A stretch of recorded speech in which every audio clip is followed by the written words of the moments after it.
傲风 M6旗舰品味，按摩遮背小弹腰2.0。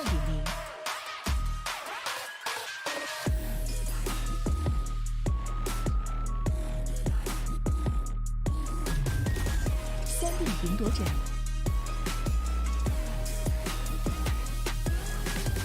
空调座舱，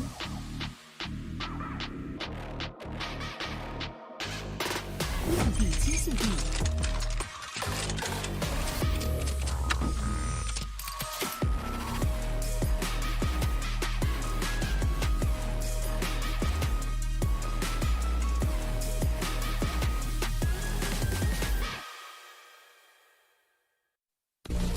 biu biu 是我运营的产品，我想通过它和更多不懂分寸的人一起探索世界的边界。正是这些不懂分寸的人，也许他们不被理解、任性、固执，甚至疯狂。就是我。但如果没人去打破边界，谁又能玩透世界呢？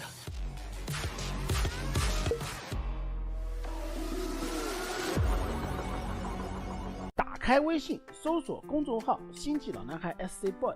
这里有每日的直播预告、重要的赛事报道、精彩的视频剪辑、有趣的主播八卦、定期的抽奖福利以及爆笑的节奏和评论。关注 SC Boy 官方公众号，365天每天更新，让你与20万猛男一起更便捷的享受我和黄哥给大家带来的快乐。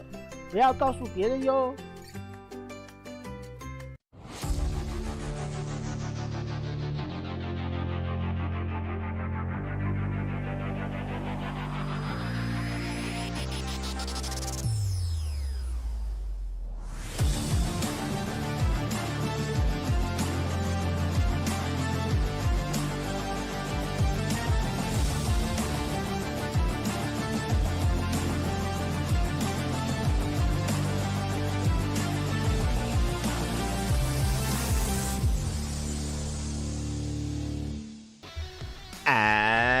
And welcome back, everyone. Welcome back to another day, another week, another edition of the World Team League WTL 2024 Summer Codes Round 6, day number 2. I'm, of course, your host Live VIP, and with me, I'm joined by these amazing players, by the people in the chat, and by Duckling Open. I hope you all enjoyed yourselves. For those who maybe are just tuning in, we just wrapped up with our own amateur bronze to diamond tournament, Duckling Open number 125. It was 100. That's a lot. A very high number. So I hope you all enjoyed yourselves with that event. Shout out to Kuro as well. Kuro has been casting and handling our amateur events for the past year, or for this year, 2024. So I hope you all enjoyed, as we are now diving into some World Team League action. Up first, we have Team Liquid going up against Mystery All Gaming. Mystery All Gamers, which is not long at all, by the way. This is a new kind of collaboration between two different teams. We have Team Liquid, of course, and Mystery Gaming have collaborated. They've joined forces with the All Gamers. Now, I'm actually uncertain as to which players All Gamers bring to the table. I'm a little bit unfamiliar with this kind of collaboration, so if you are in the know, let us know in the chat. If you're a little bit more familiar with All Gamers as a team and who's on it and who they're bringing over, I would love to hear. I'd love to be privy to that. Otherwise, we're diving in. We're diving right on in. We have our best of 7 lined up. We have Mana versus Strange, Alazer versus Lemon, and Clem versus Cyan. Up first, we have our PvP. We have Mana versus Strange. Game 1 is going to be Imposed Youth, and we are jumping right on in.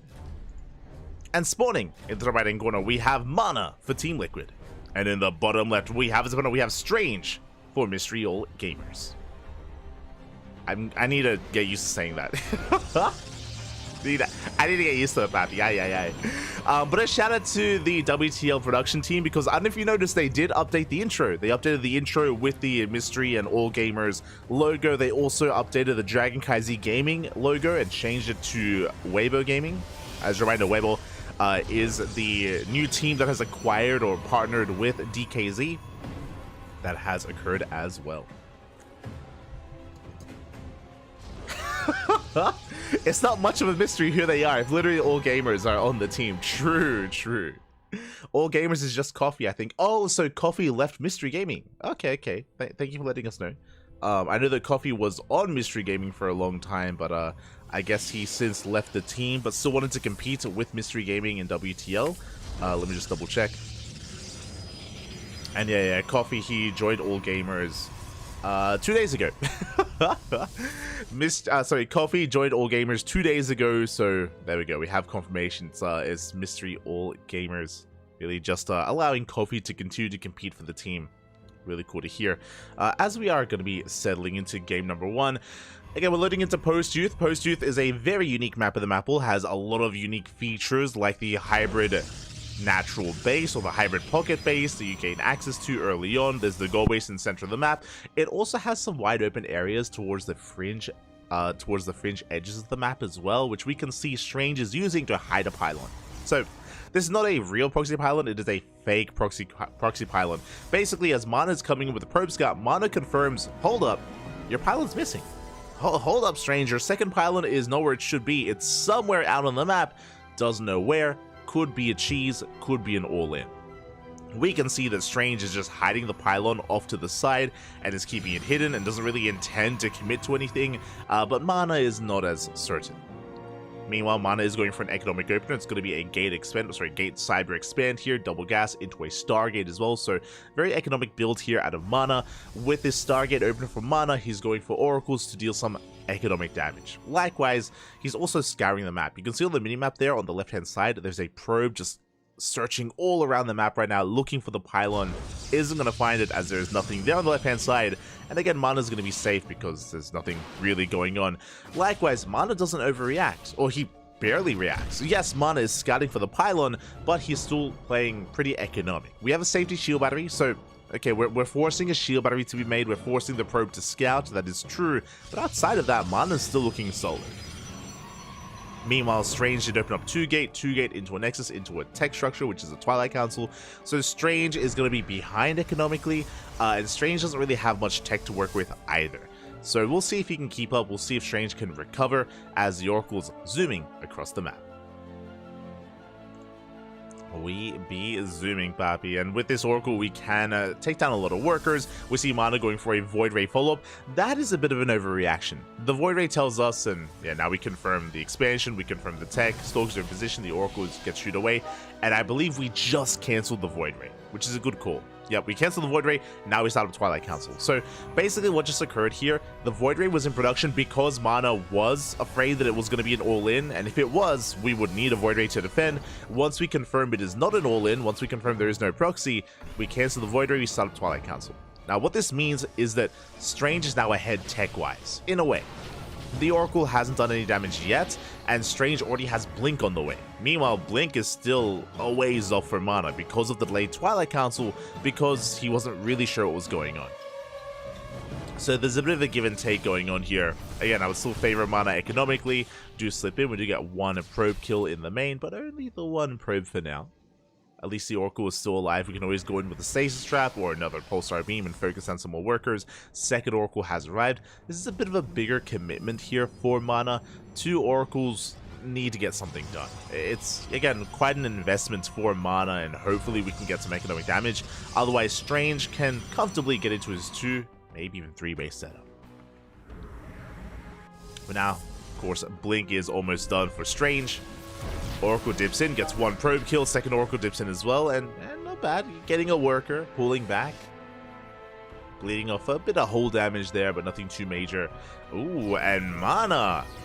I see a gateway explosion, I see a pylon in the center of the map. That's going to be a 3-gate setup back at home, so we have 3 gateways for Mana, and what looks to be, yep, a proxy 4th gate.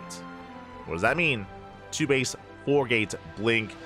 I don't know if I want to say all in, but 2 base 4-gate Blink here from Mana. Very aggressive nonetheless. Oh, did I say 4 gates? It's actually 5. Okay, we're entering all-in territory. I was about to say that usually it wouldn't really be an all-in until we get up to like around the 6 gateway count on 2 bases, but we've gone up to 5, which is quite an amount for Mana. So much more committed now. We can warp in 5 Stalkers at a time. Strange, instead of throwing down gateways, 3rd base. Strange has expanded, is taking a 3rd base, and I'm concerned for Strange. Have we been hallucinated scouting? I know we had one earlier, but Strange, he's being quite greedy. Ay. Again, he has less production, less weapons. He does have an Immortal on the way. The Immortal will help make up for our lack of supply. We have a hallucinated Immortal as well. But can Strange hold as we dive on in? We do tank a shot. Yeah, the hallucinations do tank a couple of waves there. Stalkers are being focused down, but the Immortal does come into play. Whew. But a really nice bait out of Strange. It happened quite quickly there, but basically Strange had a hallucinated Immortal, and it did tank an entire volley of those Stalkers from Mana. So very nicely done here by Strange. Very nice setup. He is surviving. Meanwhile, we dive in. This time the Immortal is real, and it does take 3, 4 oh, it doesn't go down! The Immortal is immortal, and with that, Mana is forced back.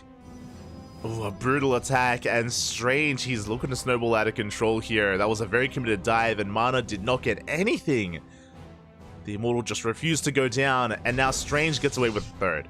He's got a third base, he's even on upgrades, he's even getting ahead. I say even on upgrades.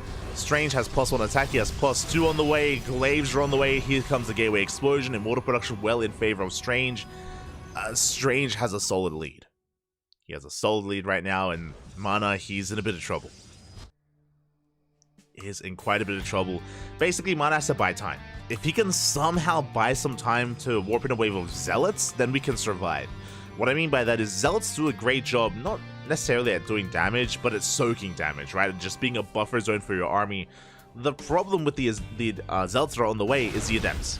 Adepts are on the way for Strange. Glaives. Glaives tells us that Strange isn't really looking further ahead. He doesn't want to go for a longer game. I mean, sure, he's going to have a +2 timing, which is quite strong, but with Glaive Adepts, we can reinforce the army with kind of our own version of Zealot here. With Adepts, we can help buffer, we can move out across the map with the Death Ball of an army, and I don't know if Mana can really do anything about it. I mean, with all these Blink Stalkers, we could potentially go for a backstab, we can maybe catch reinforcements, and that's what we're hoping for. We're hoping to catch like a stray Immortal, a stray Prism. Oh my god! Oh, that'll do it. Prism goes down. That will delay the push. Nice pick up here from Mana as he does rotate over into the main. Headed for the mineral lines. There's a cannon in position. We're going to manage to pick up a couple of probes here and there. Nothing too major. One probe, one cannon. But again, this wasn't about doing damage. This was about buying time and keeping Strange at home. And again, sniping that Prism is a way to deter a push. Now Mana is looking to stabilize. Charge is done. +1 is on the way. Third base getting saturated. Mana should be throwing down shield batteries. We have one shield battery ready. We have a stasis trap as well. There is a lot of potential with the stasis traps, as we could catch a good portion of the army. Mana is still behind. Mana is still struggling to keep up, but I mean, he's you know, surviving. A lot of Zealots. A lot of Zealots warping in. Archon as well. Can Mana pull this off? That's Strange going for Hallucinated Immortal. Immortal Colossus even is pushing in, takes down one of the stasis traps. The other, it is spotted. We bait it out with the Stalker. Very nice control here from Strange. Shutting down every single stasis trap. We do catch a couple more Stalkers, not bad. Creating a force field, but the shield battery goes down. There's no overcharge. And we just shade in. The Adepts, they just shade straight into the main and the natural. Probes are going down. Mana's being pulled apart. He cannot keep up. The Zealots, they collapse on the main army. We focus on the Prism once again. No juggling. Not bad. The best fight that Mana could hope for. He focused on every single Immortal. The Immortals are going down. Again, that was the best fight that Mana could have had. He shut down the Prism. There was no control at a Strange. He didn't micro back. He couldn't. He got surrounded. And Mana's all in. Mana, he lost 33 probes across the map. The longer this goes on, the worse it is for Mana. He's got to send it. But we do have Adepts. We do have those Glaive Adepts to hold the line. Again, Mana, he barely has an economy. He's on one base economy, essentially, with 23 workers. And Strange taking up into a Temple of Archives, more Immortals, bigger Warp-ins. Mana's desperately going for a fourth. Interesting move. I mean, the fourth will help when it comes to recovering in the worker count, but Mana needs a lot of time. Does need a lot of time here.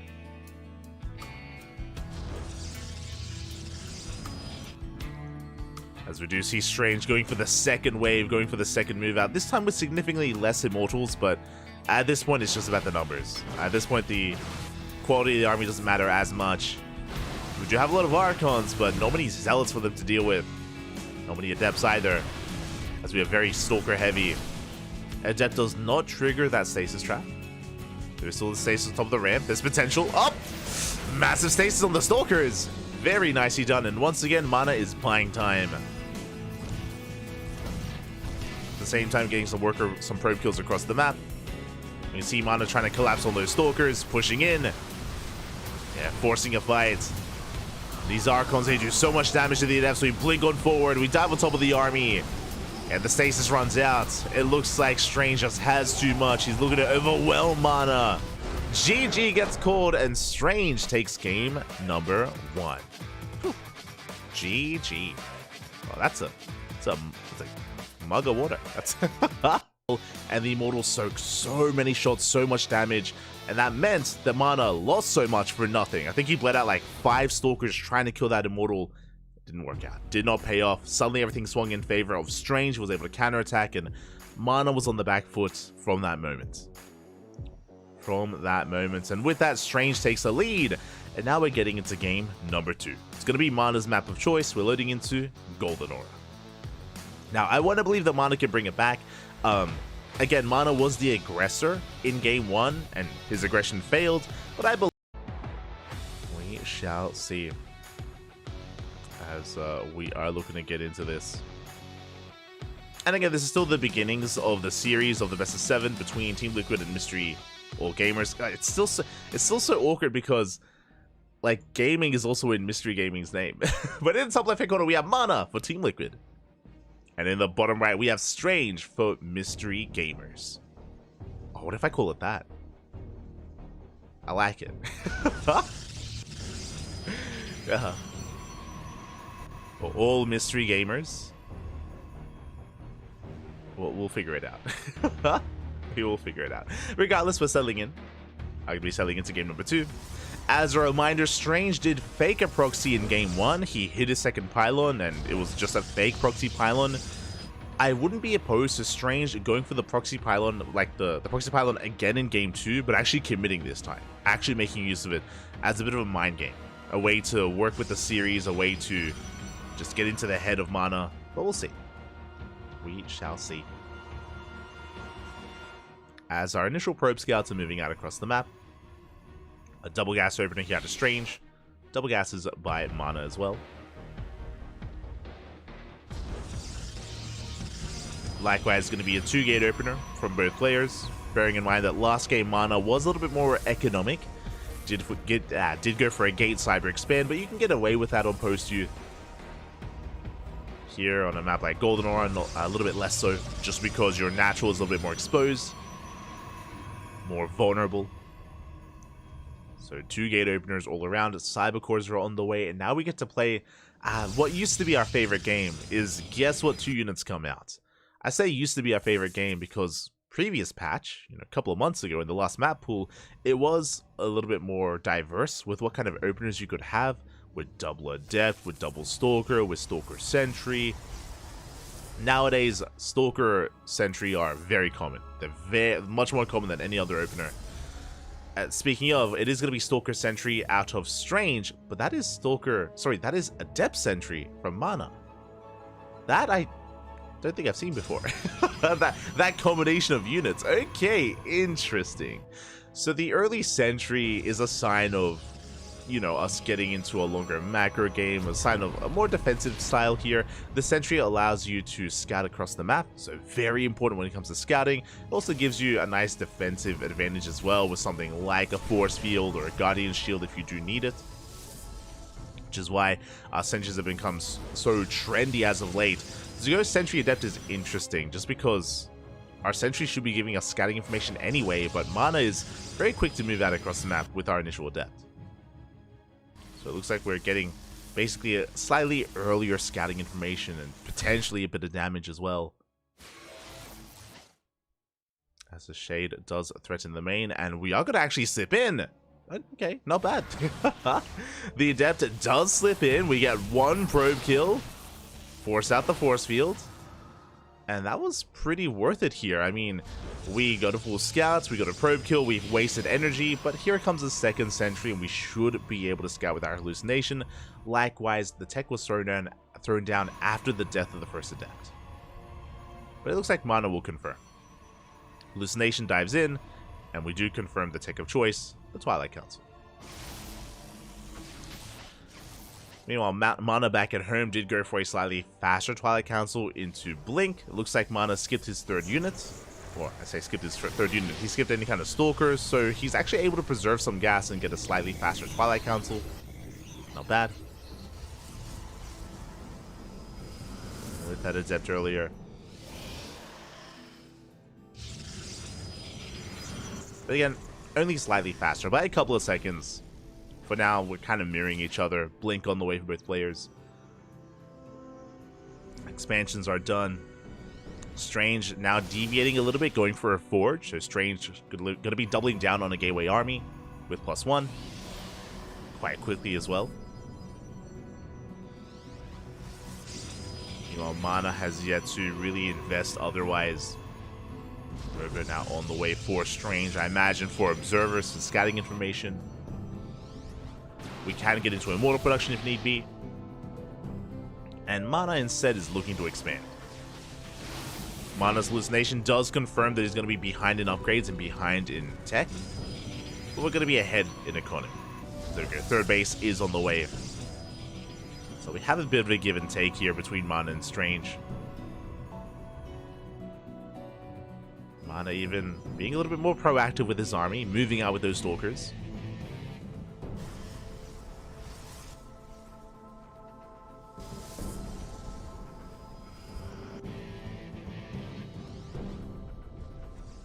Does move out. Third base now on the way for Strange. Mana could try to dive into the main base. He does have high ground vision.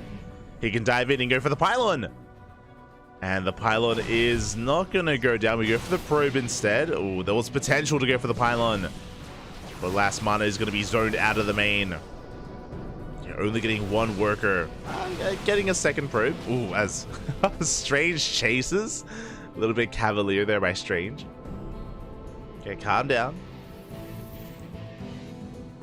We can see Mana trying to play catch up. He's getting into his own immortal production and +1 attack as well.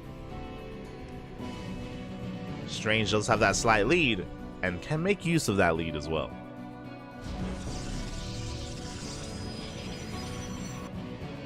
We'll see if he does. As we are settling in, Mana going for a gateway explosion. That's 4 more gates on the way. I believe that is 6 gates in total on 3 bases. Strange still only on the 2 gateways. There we go, additional gates on the way. Did I say 4 gates in production? That's going to be 6 gates in production for Mana. Okay, going all the way up to 8 gateways back at home. Charges on the way, Temple Archives as well. Looks like Mana does want to build up towards a pretty hefty charge timing with those upgrades. And Morphin, of course, Archons as well to reinforce. Meanwhile, Strange going for something similar, once again going for Glaive Adepts. Okay, so a very similar playstyle to Game 1 actually from Strange. The downside is that this time Strange doesn't have momentum from a failed attack from Mana. Mana's taking this slower, is fully saturated on 3 bases, has taken all of his gases. Again, prioritizing Archons can help quite a bit as well against Adepts. So once again, as we mentioned kind of coming into this game, I do appreciate that Mana is taking a bit of a slower approach here.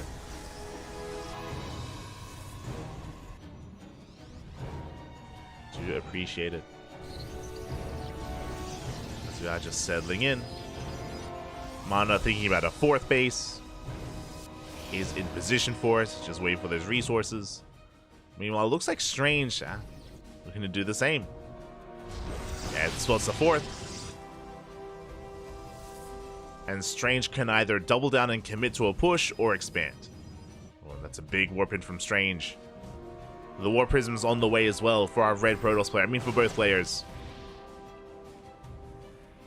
But it looks like Strange is soon to move out. Like +2 and glaives are lined up quite nicely for Strange, as we're pointing out here. Remember, Strange is up in upgrades. So there's going to be a window. There's going to be a window where Strange has +2 and Mana does not. And we're pushing. Yeah, no fourth base. No fourth base for Strange. We're just going to be committing. We're moving out across the map. We have how many immortals? 4? Jesus. That's a lot of immortals. We have 4 immortals. We have Mass Stalker going to be reinforcing with Adepts. Now, what's scary here as we push in, nice counterattack here by Mana, catching a couple of probes. But I was going to say, as we push in, because we're reinforcing with the Adepts could try to bypass the army. They could just go straight for the mineral lines again. As we are pushing in. Shield batteries are not done. Fourth base under fire. We see Mana trying to come in from behind. He's getting 8 probe kills across the map. Stalkers, they dive on forward. We do come in from behind, though. We shut down the Prism. The Prism goes down. No more reinforcements. But it looks like Strange. Does he have enough? The Archons, they hold their own. The shield batteries finish. The Archons, they barely survive. And it looks like Mana will break the army. Shuts it down completely. Again, so important that Mana was able to come in from behind, snipe the War Prism, deny any kind of reinforcements. Not just that, but Mana, he also killed, what was it, 8 probes across the map with the Adept Harass. And now Strange is falling further and further behind. He's down in workers. He's down a base. He will snipe a couple of probes, though. Nice counterattack. But what does he have at home? What does Strange have left? 0 immortals. 0 Archons. Just a gateway army. And now he does not have that upgrade advantage. Not anymore. Mana coming in. Coming in for the kill. And he will break through. There's just not enough to defend. GG gets called, and Mana will tie things up 1-1. Gee. It's the Mana. Lovely. Much love for Mana here. GG, well played. Mana will tie things up 1-1. Again, it did feel like Mana was maybe overconfident in game 1. Just quickly referring back to it, maybe if you missed it. Mana went for an all-in. He went for a 2-base all-in in game 1, which failed, and that's what kind of gave Strange the edge in game 1. Here in game 2, we calm things down. You know, like, no need to just try to go for an all-in. No, just play things a little bit safer, play things more economic, getting into a longer game, taking up as well. And I was getting a little bit concerned about the push at the 4th base. I was concerned that Mana wouldn't be able to hold on, but in the end, Strange... Okay. We're good. The stream had gone down, but oh! We're jumping in. Laser versus Lemon is going to be starting up here. Again, we are streaming from a clean feed, which is why we have, like, the SC Boy, you know, like, sponsors there on the right-hand side and all that stuff, and we have the player cams. We're streaming from a clean feed. Looks like the clean feed did drop, so we missed the very beginning of the game, but now we're jumping in. Cool. So far, we have a Lemon for Mystery All Gamers in the bottom left, a Laser for Team Liquid, top right. Getting into game 1, we missed out on like the first 30 seconds of the game, but it's all good. Looks like a Hatchcast Pool standard opener out of a Laser, and Lemon going for what looks to be a Gate Expand. Not a very clean... it's okay, it's okay. we'll clean it up, Papi, we'll clean it up. It's all good. We are settling back in. But yeah, so far, standard openers, no one rushed into the golds, bearing in mind that on this map on Alkione, there is a gold base that you can take even as a natural, as a Zerg player. A Laser has done that in the past on this very map, but we can see just calming things down.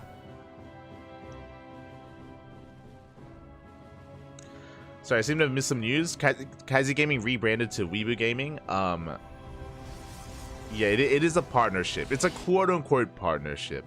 I say that just because they did rename and they were kind of acquired. But I do know that Onside and Vitality are slightly different. I think Onside still maintained a little bit more individuality.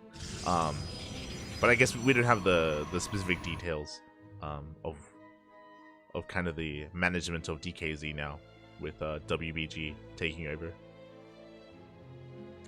But yes, Dragon Kaiser Gaming is no longer a thing. It's now Weibo Gaming.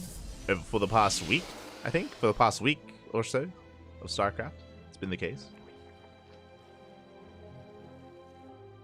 Wee Gaming? No, Weibo, papi. Think weeaboo. Think like, you know, like anime.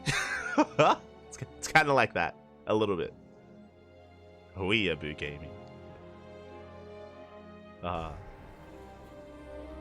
now we're settling in. It's gonna be a Stargate opener. Stargate with our initial Oracle. There you go. They're called waifu, nothing. There you go. Uwu gaming. Why is that not a thing? Hold up. That's gotta be an esports team out there, right? That has to exist. Uwu gaming? That's beautiful. Hold on, I'm googling this. There has to be an Uwu gaming, right? Yeah. Here it is. Indonesian esports team, Uwu Gaming. Beautiful. Oh, they got it, papi. They got it. They know. So it does already exist, already trademarked. Got it while it was hot. Uwu Gaming is amazing. It is amazing. We're settling in. So far, nothing too crazy. Just Hatchcats pull out of a laser into a third base. Likewise, Gate Expand, Stargate opener here from Lemon, going into a triple Oracle opener, I believe. I think 2 Oracles for the time being, into our third base, and now we're looking to harass.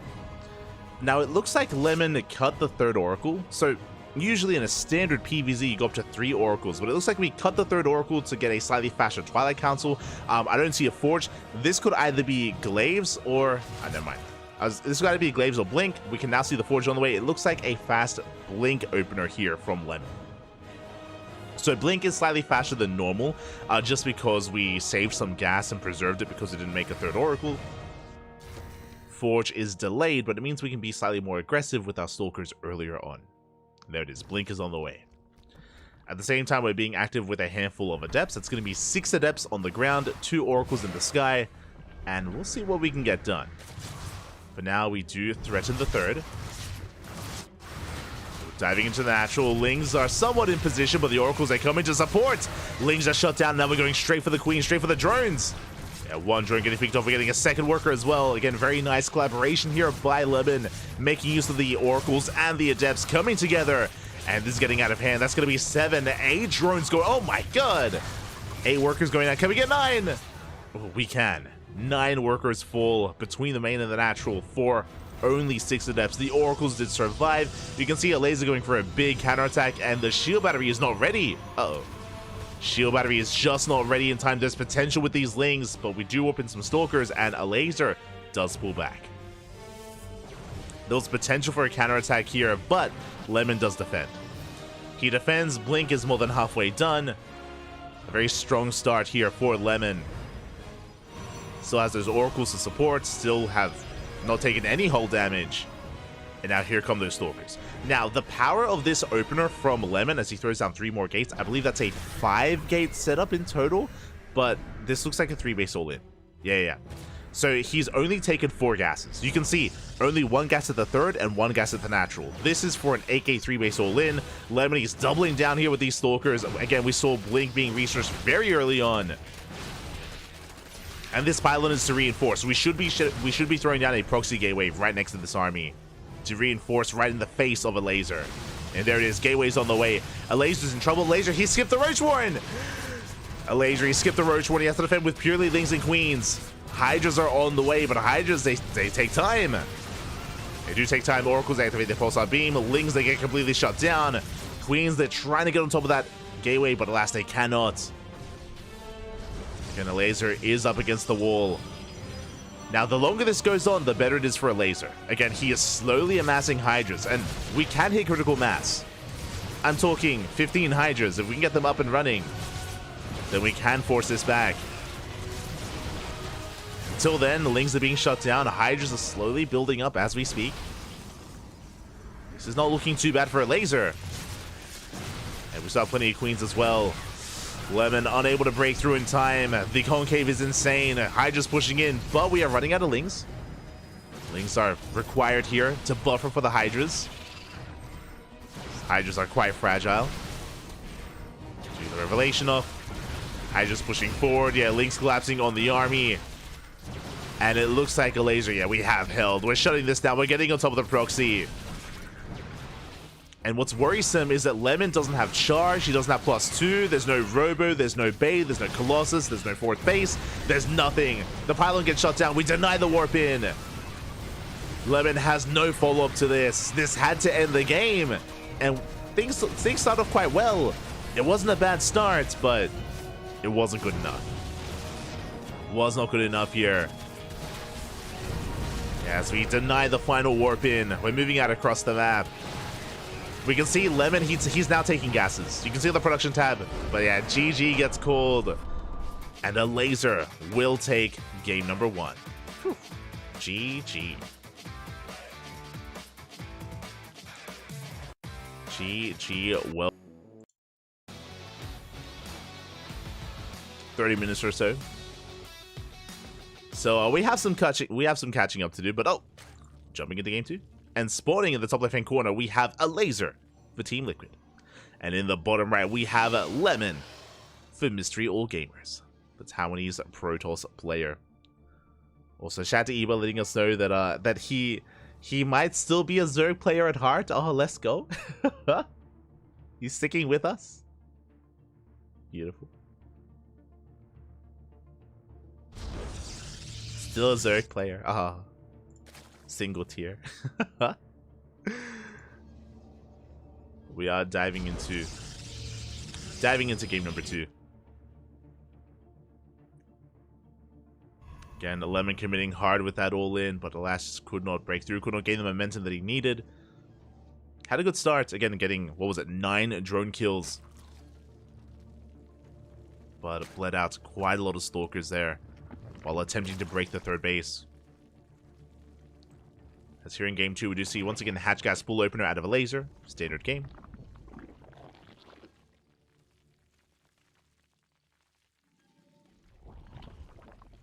Lemon said, I mean, he's got a big brain.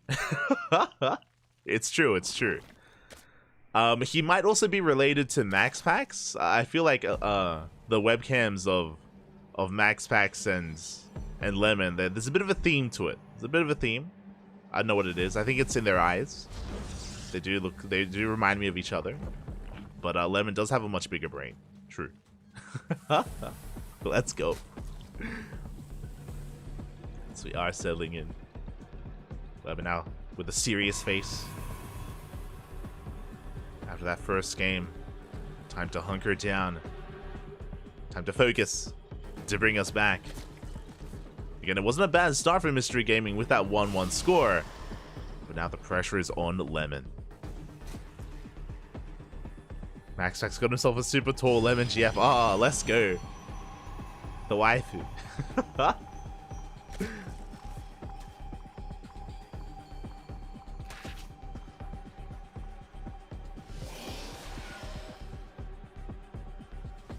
As for now, it's going to be another Stargate opener out of Lemon. Once again, just another Stargate, I imagine, into Oracles, into a third base. Keep an eye on Lemon. You're back at home. Alaze is still just happily joining up, soon to take a third. And ready to receive what Lemon has to offer.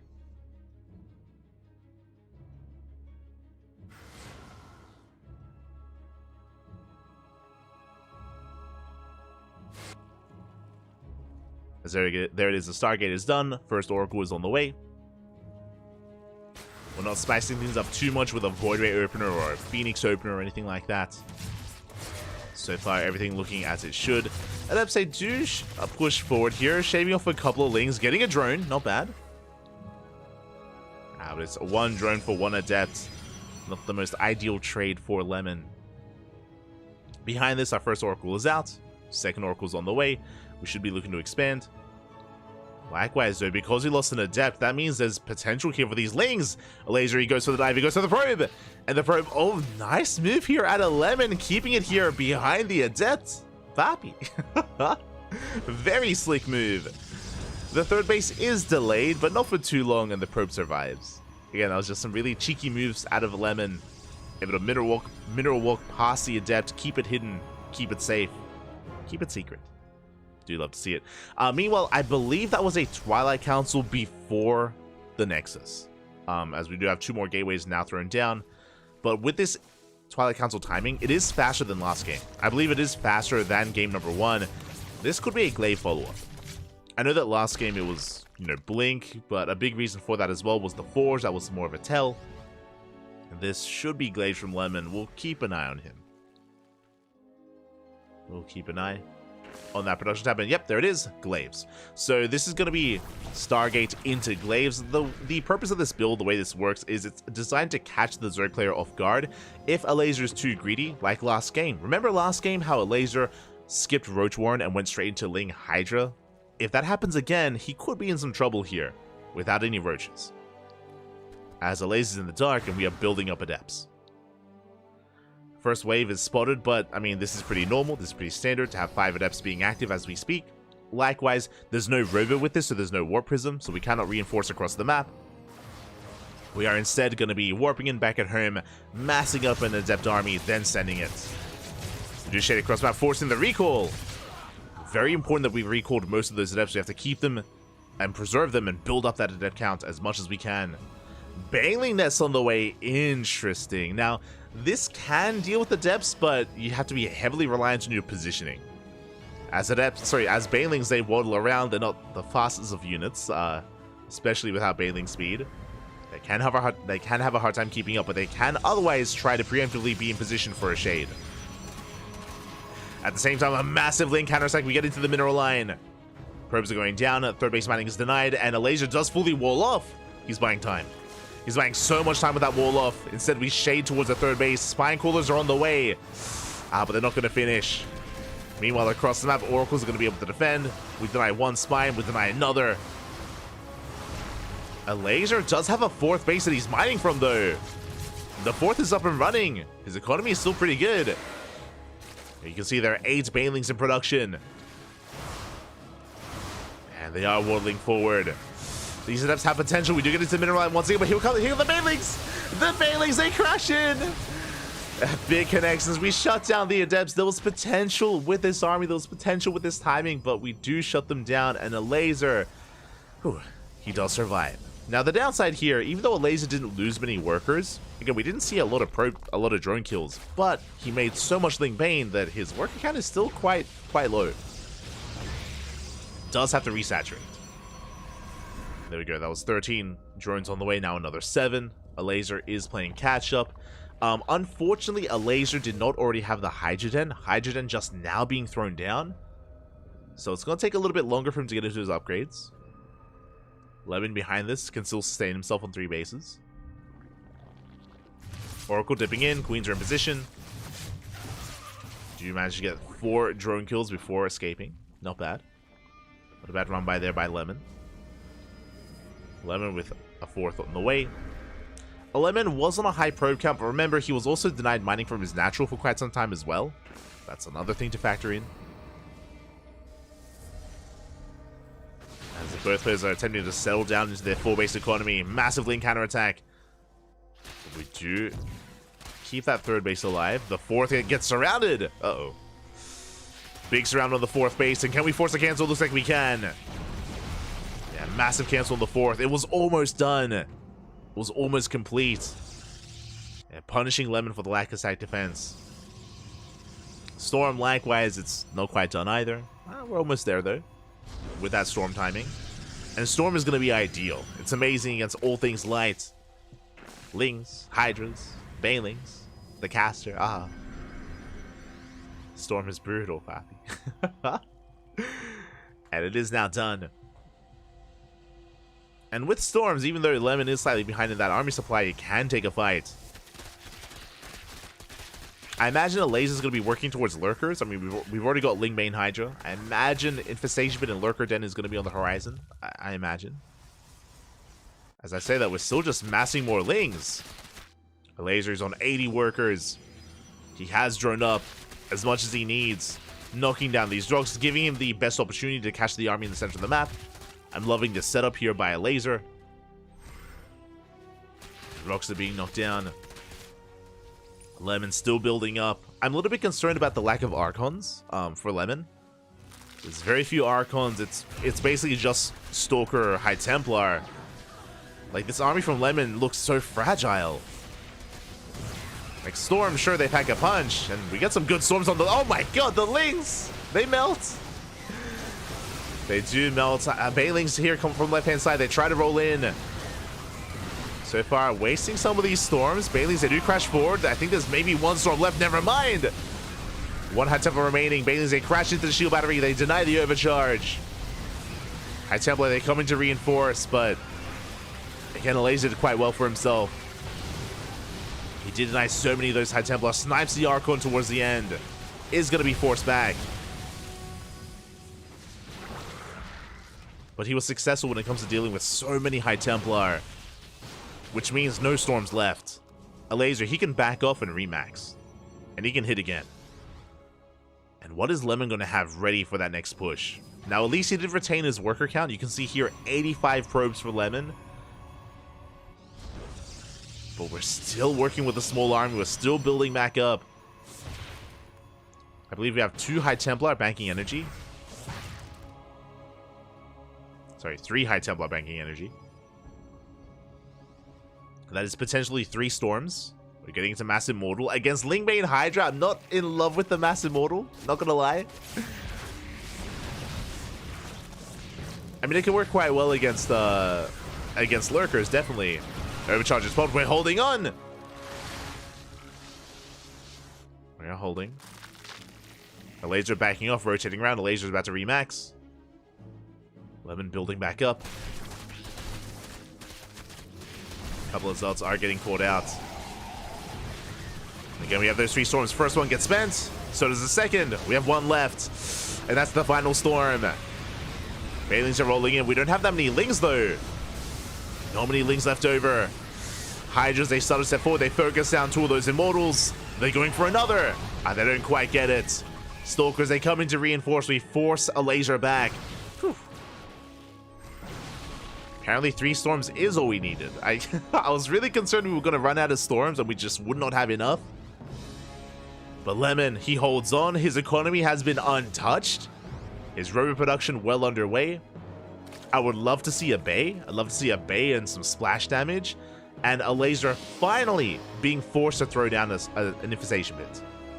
You can see the infestation bit, it just started. I don't think he really intended to ever really head in this direction. Don't think he intended for the game to last this long. Again, I'm impressed with how Lemon's been able to survive and hold and defend. And this means that this lurker tech from a Laser is quite delayed. It's quite late. It's gonna be quite late here. So he's stuck with Lingbane Hydra. Does get us around, and that's gonna be a cancel on the 5th. Is gonna be a cancel. Yeah, plenty of High Templar this time with the main army. You can see how immobile Lemon is, though. A Laser trying to go for a backstab. Fleet beacons on the way, +1 air attack, a second Stargate as well. Lemon getting ready for those carriers. Would you get us around? We catch an Immortal. A good pickoff. Immortal goes down.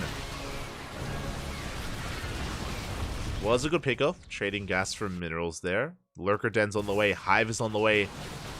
Again, I am concerned for a Laser there. Like, I feel like because we were so committed, because we avoided the Hive tech for so long, we're so late here. And Lemon, like, by the time we get into Lurkers and Vipers, we're going to have some Skytulls as well.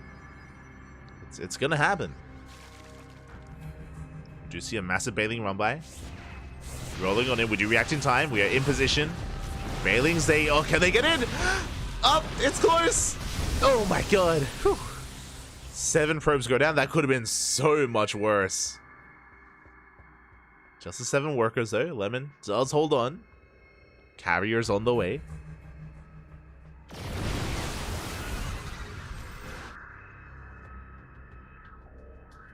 Light, afraid of storm confirmed. No. The fear is based in reality. It kills me, Papi, as we come in with a Bane drop. Nicely done here.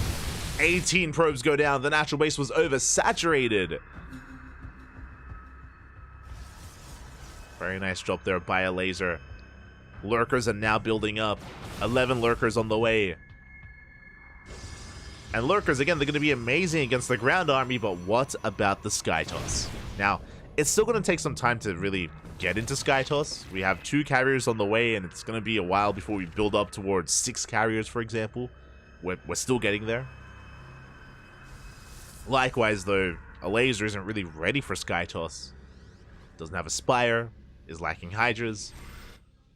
We'll see if maybe a laser can break Lemon before we have to worry about a critical massive carrier. There's a window where this ground army from a laser can still be effective. I mean, I say that, Lemon is maxed out. That window may have come and gone. Lurker range just finished, that's the Talon's now on the way.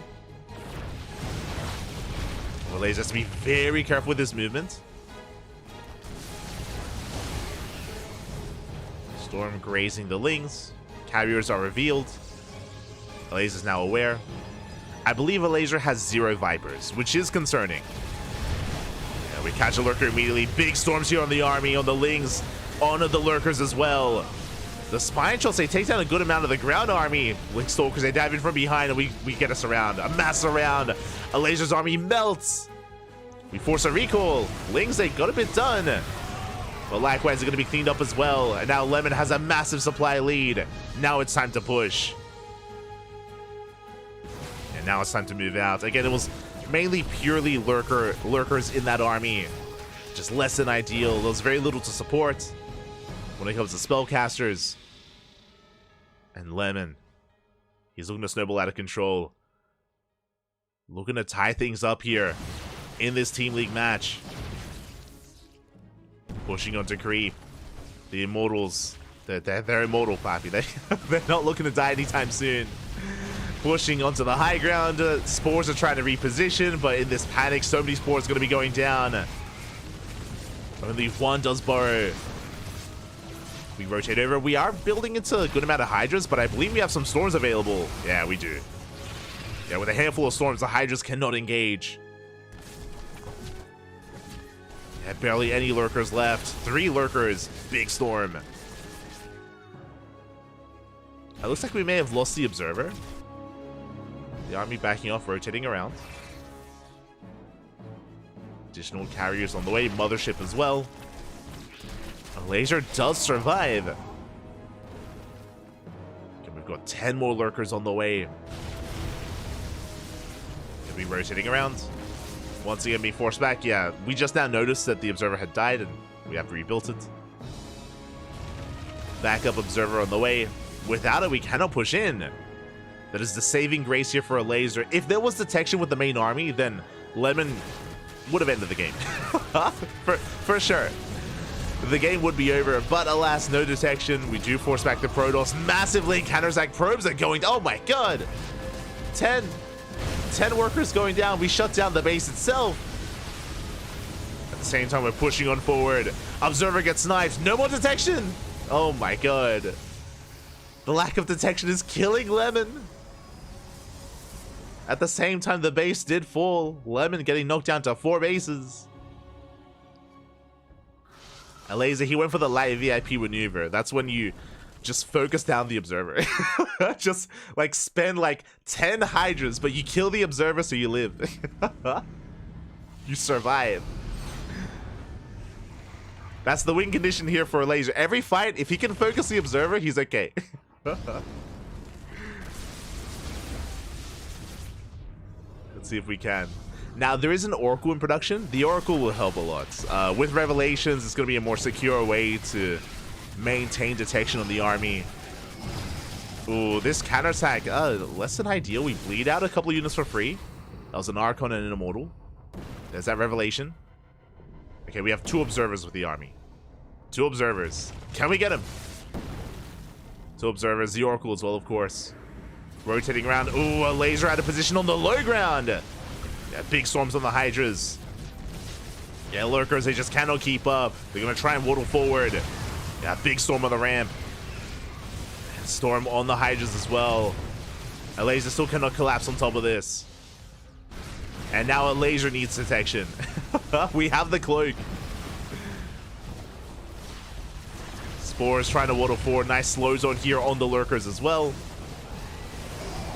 And it looks like Lemon should be able to break this. And barely any anti-air. We have a handful of Hydras. The ground army is plummeting here. Like a laser, he is taking care of the ground. But what about the air? What about the sky toss? GG gets called as Lemon breaks through, and Lemon ties us up 2-2. Let's go. GG, well played. Lemon here with the big brain, with the Colossus head. Does tie things up. And now it comes down to Clem versus Cyan. It's been very back and forth so far, very back and forth with Mana, Strange, Alazer, and Lemon 1-1 apiece all around. And we have seen Clem fall to players like Cyan before. Has happened before in WTL. Can it happen again? Can Cyan do something crazy and force the ace match? I want to believe. I do want to believe here. I want to believe we can... So we are settling in and spawning in the top left-hand corner. Ooh, we have Clem for Team Liquid. And in the top right, we have Cyan for Mystery All Gamers. Alazer looks sour. Oh, you're an animal, Papi. You're an animal.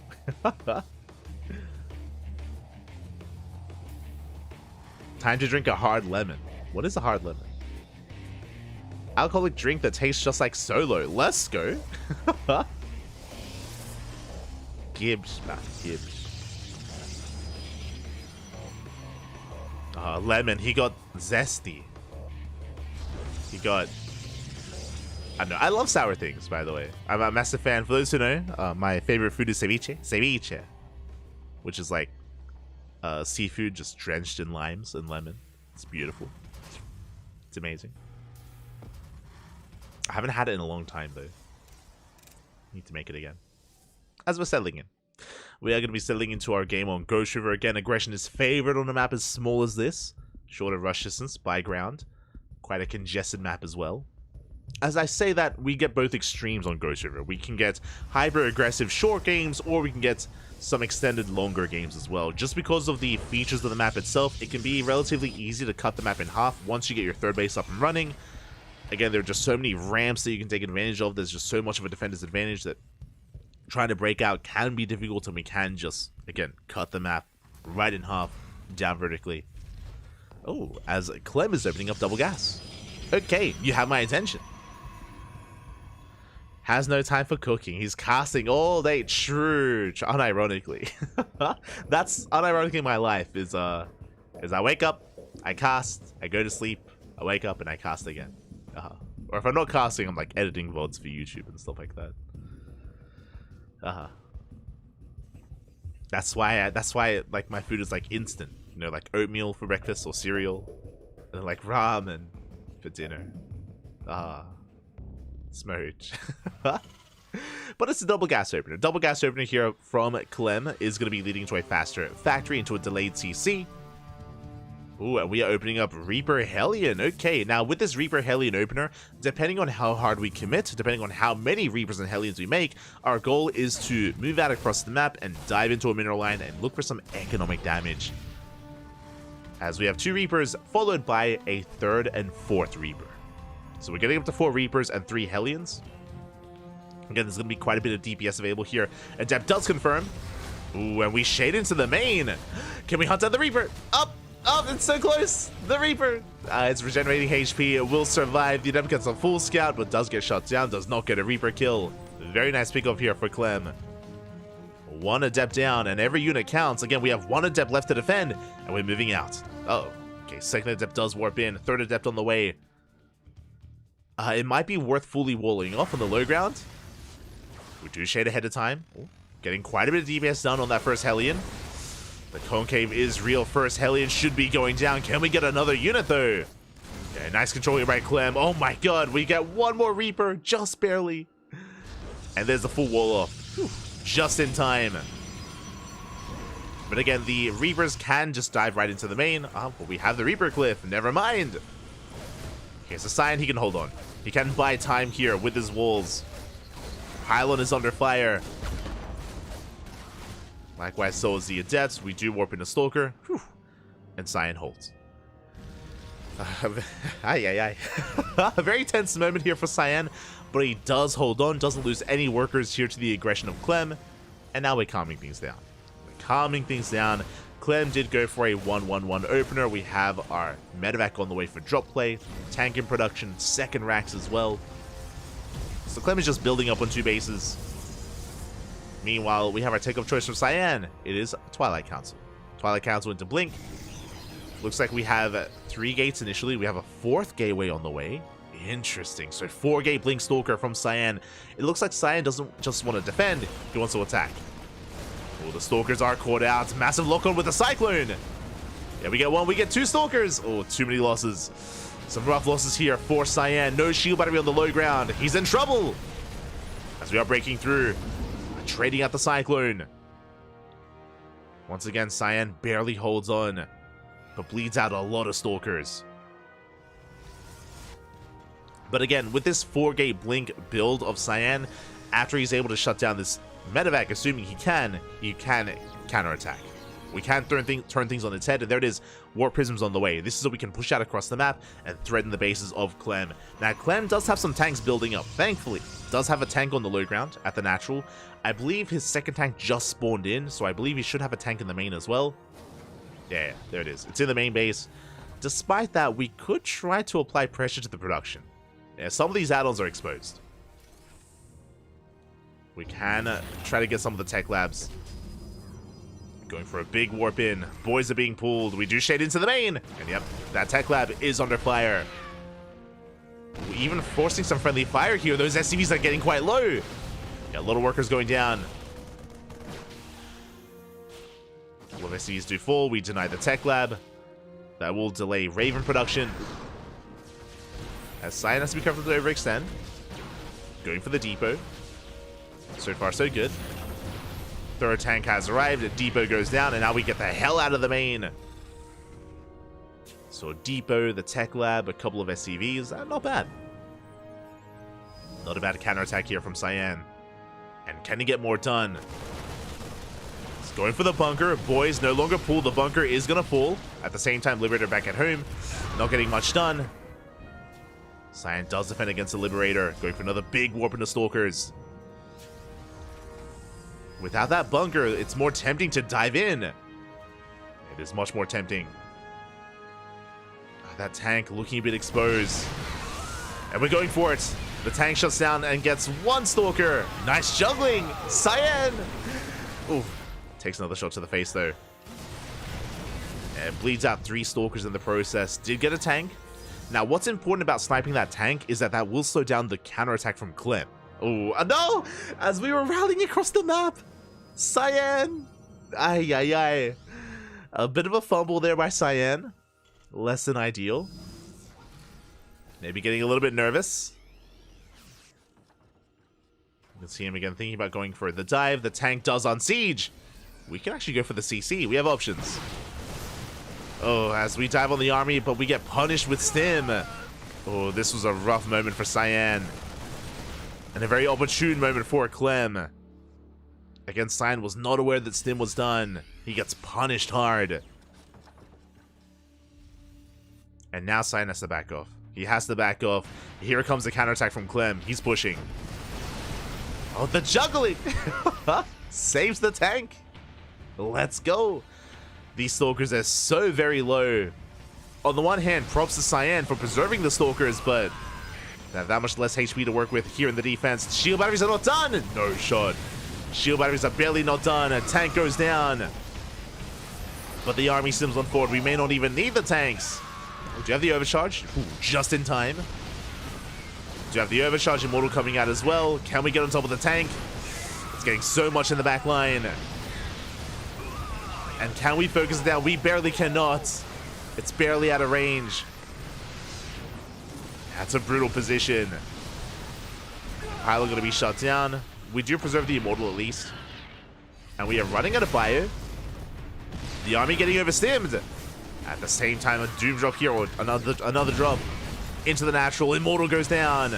We're pulling Cyan apart. It's just too much. Drop in the natural, push towards the third base. GG gets called, and Clem takes game number 1. Whew. GG. Again, there were moments for both players. It was a bit back and forth, but it did feel like Cyan bled out 2 man.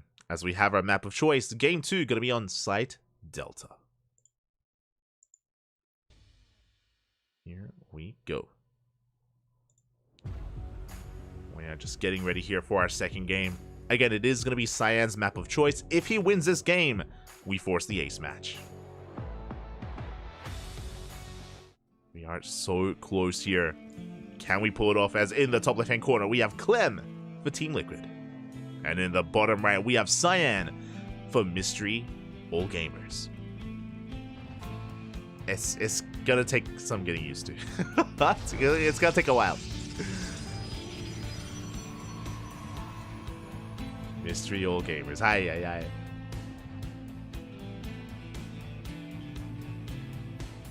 Here we go. We are going to be settling in. We did see last game that Clem did go for a more aggressive build. Remember, Clem went for a double gas opener into Reactored Reaper Hellion last game, and he wasn't able to get too much done with it. Cyan was able to hold, but still an aggressive start from Clem. I imagine here on Site Delta, we're going to be calming things down a little bit more. We can see the SCV moving out across the map. We are avoiding specifically the main scouting path right through the center. We avoid that scouting path. We're skirting around the map, and it looks like we're going for an eBay block at the natural base. They're going for a cheeky engineering bay, and the probe. No, we miss it!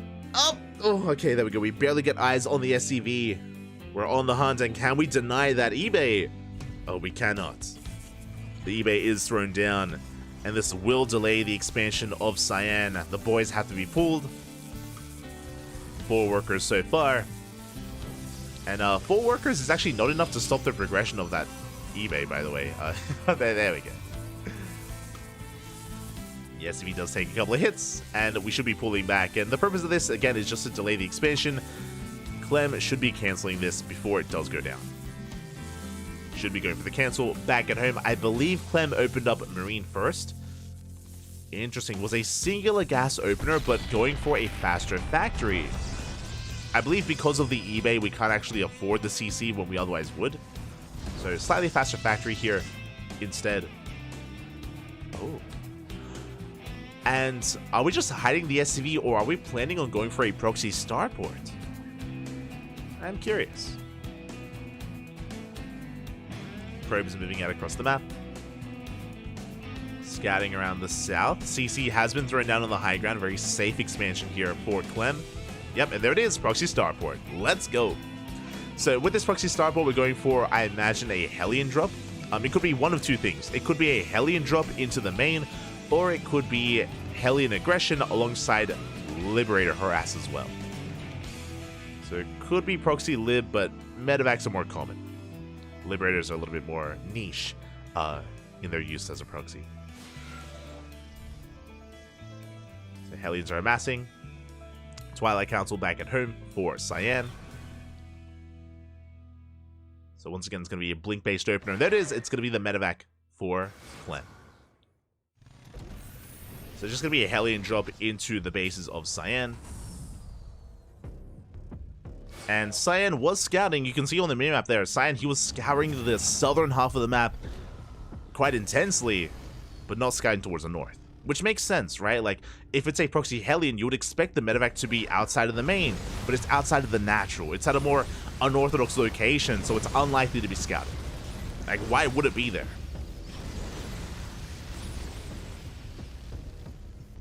So it does mean that we can't actually drop too well into the main, but we can just drop into the natural instead. We have options. Do have options. Medevac is about to finish up. Hellions are on the way to get picked up, to get loaded on up and diving into that mineral line. Hellions are a little bit low. We do have some defensive stalkers, thankfully. And here comes the drop. Quick reaction out of Cyan. So far we get 1, we get 2. Ooh, no WCS game hard, I just realized, but 2 probes do fall. Oh my god, only 2 workers, and we overextend them. Medevac goes down. A nice cleanup out of Cyan. Very nicely done. That was not worth it for Clem. Bearing in mind, it wasn't just the fact that the medevac went down, it was the fact that the starport, as we're seeing here, has to float back home. So the starport is doing nothing for Clem for an extended period of time, and Cyan is safe. He's safe, he's secure, and he can expand. Bam. Third base on the way for Cyan. Blink is almost done. Cyan does have map control, but is expanding, is focusing on his economy. We're going for a longer game this time. Speaking of going for a longer game, we're going for a Bay after the third Bay, so a bit of a greedier build here from Cyan, but now we have the Bay on the way. That should be for Colossus production. We have Blink, of course, to shut down drops. And this is looking like a much more comfortable start for Cyan. Like, we saw things very intense and very hectic in game 1 early on, or really throughout the entire game. But here we're able to just ease our way into the mid-game. And Clem most likely won't move out until he has his upgrades. I'm referring to Stim, Combat Shields, and +1. They're all on the way. Once they kick in, we can go for a push, we can go for some drop play. We can break out and expand and take a third. As Cyan could even dive into the main, but there is a tank in position. Barely out of range, that's a kill on the add-on. Oh, we get one. And can we get the other? Oh, it's gonna be close. It's gonna be, oh, we barely don't get it. A couple more shots would have been it. But a good pickoff nonetheless. Getting the first add-on. The first reactor. Not bad. As Cyan is building up back at home, we have that Colossus on the way. Extended Lance as well for those upgrades for the Colossus. Charge in production as well. And really it's just on Cyan to maintain map control, to get eyes on any kind of drop play, any kind of move out, and contain Clem for as long as possible. I mean, ideally also pick off a couple of units. Oh, as the Observer is sniped. Very nice pick off there by Clem. Keen eyes from our Terran player.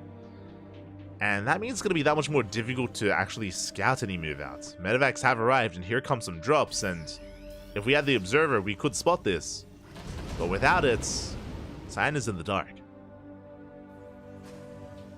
And so Cyan does miss the drop. It's moving out. Cyan pulling back as well. I'm sure recognizing just like how little vision he has and how vulnerable he is. So it does pull back home. And thankfully has some spotter pylons. He has some pylons scattered throughout the map. Hallucination coming in does confirm the third CC, so now Cyan is aware that it's not a 2-base all-in. Does get eyes of the production. All those upgrades are done, we spoke about it, but Stim, Combat Shields +1, it's all kicking in, and Clem is moving out. And because of Clem's movement, he is not spotted. Uh-oh. Cyan has vision in the center of the map, but not towards the north. Marine is going to be able to confirm the location of the Colossus. Big scout here for Clem. He confirms the third, he confirms the army positioning. At the same time, Cyan going for his own counterattack with that War Prism. Let's go. So as Clem moves out, the Prism is going to be moving in. Cyan still not quite spotting the main army. Clem still unscouted. He rotates around and he's going to hit the fourth. Yeah, there's no saving this. Cyan out of position. Cyan did not spot the army. Fourth base is cancelled. So a very nice pick off there by Clem. At the same time, taking his own third, rotating around. Like, vision is so important here in TVP, and so far, Cyan is playing blind. Zealots do get into the main. And Cyan dives on the army, but I'm not sure if he can actually take this fight. Yeah, nah, it's not gonna happen. We shave off some Marines at least, but Cyan has to calm down, has to pull back. Thankfully, Cyan doesn't lose any high-tech units. Does meet up with the army once again. Tank, oh, just now sieging. And Cyan has to retreat. Still lacking more of those zealots. It was a decent trade for Cyan. The problem here is the lack of base. Like, he needs a fourth. Desperately needs a fourth base. He needed it a minute ago. As Clem is now on even bases, even economy, does focus down the tank. Tank will fall. But the Colossus are so exposed. Zealots, they come in just in time. But this is such a risky fight for Cyan. As again, Cyan, he's lacking an army here. Is banking up quite a bit. I'm sure the lack of fourth base isn't helping either. And Cyan needs to buy time. This Zealot run by has potential. We need to force Clem to turn around. Zeltse do bust in, but we have plenty of reinforcements. Clemmy's not stopping. He's not stopping, has a mass Marauder army. And this army of Cyan just is not good enough. Not at this stage of the game. You know, with all these Marauders, we just stim on forward into the natural. Focus down the Robo. We have Vikings, we have Marauders. Cyan is barely holding on with the overcharge. Zelts into the main, not bad. SCVs are going down. As I mentioned before, we don't have the kill count for the SCVs, unfortunately.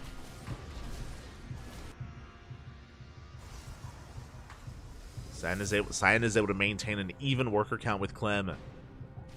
Again, that's still not good enough. Prism is shut down. Getting into Disruptor production. Second Robo's on the way. Fourth base finally getting saturated, but this fourth is so late.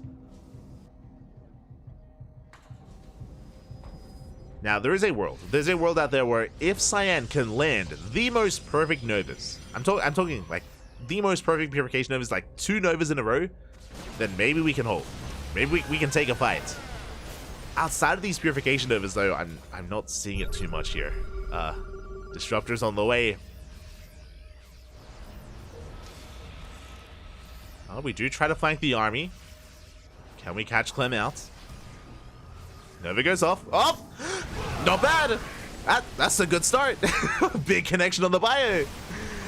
That's not a bad start for Cyan. Vikings gonna be diving in. They focus down one of the Colossus already. Second almost goes down. Now, if we can do that again, if we can get another juicy connection, that's what we're looking for. More disruptors are on the way. Clem's still massing up his army. You can see that the disparity in supply is not as large as it once was. It's not as large as it once was here. Again, disruptors do give you a bit of comeback potential, as Clem does pull all the way back home.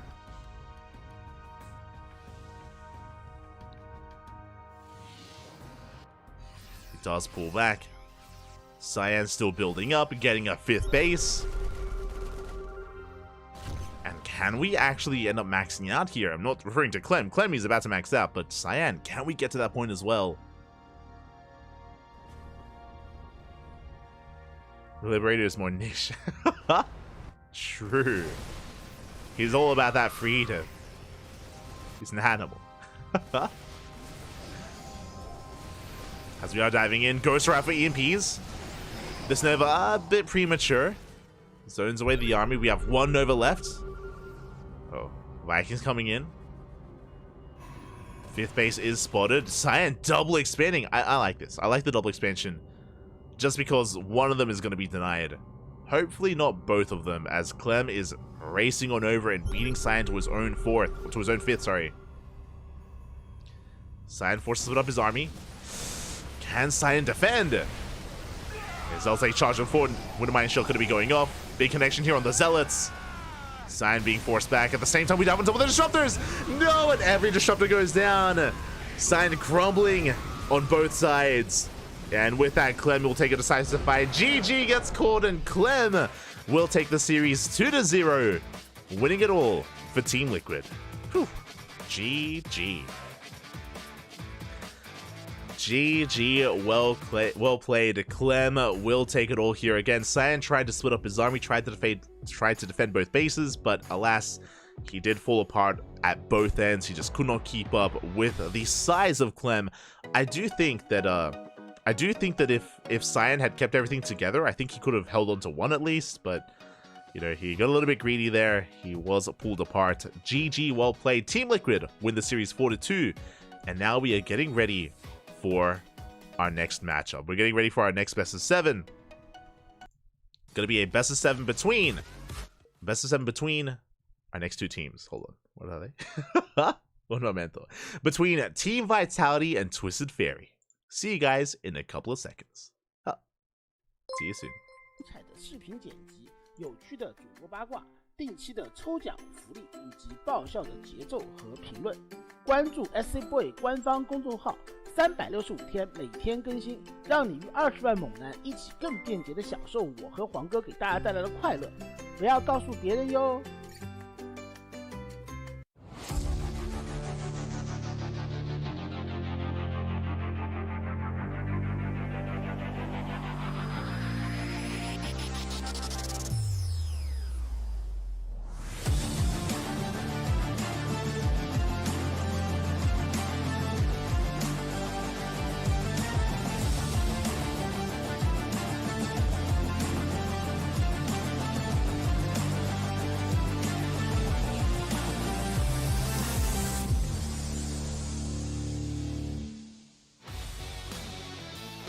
Lions and Little Fairy have joined forces. They've come together, they've joined forces, and together they are Twisted Fairy. I love the custom logo.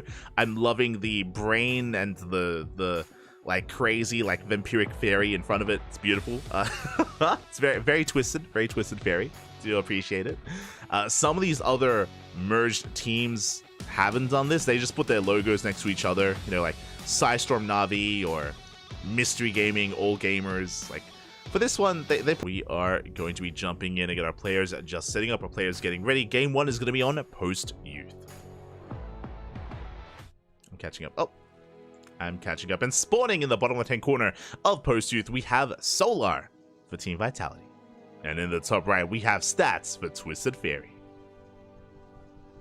When is the CranKy Duckling crew coming to Las Vegas? How about a party to gamble some of those esports millions? Kappa, puppy Kappa.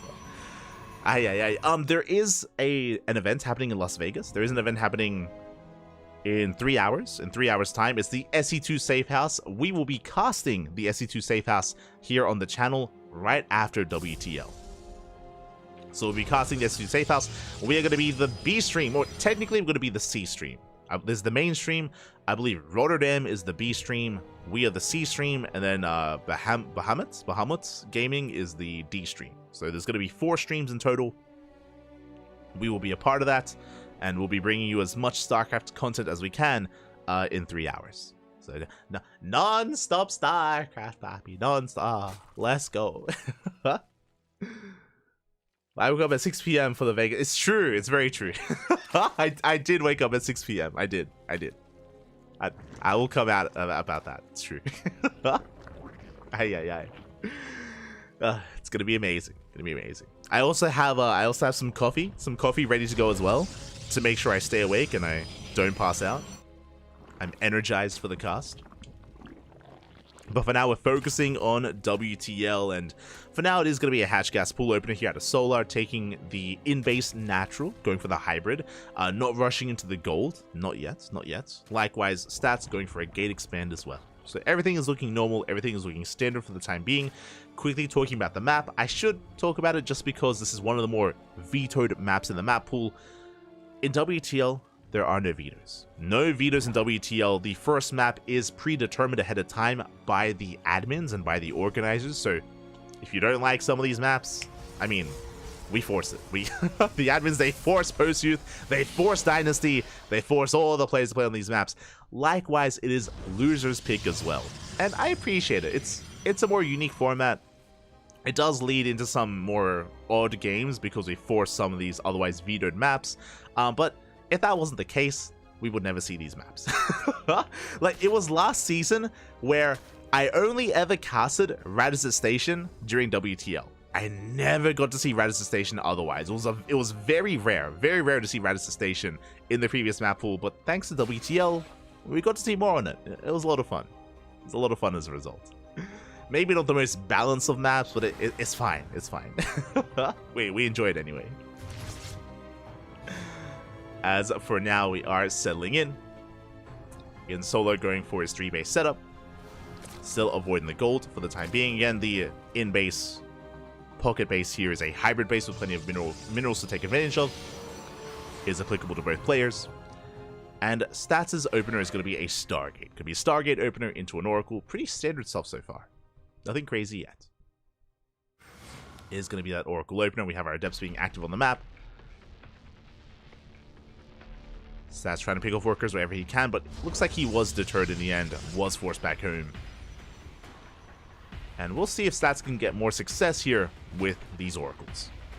As the first Oracle's on the way, second one is in production.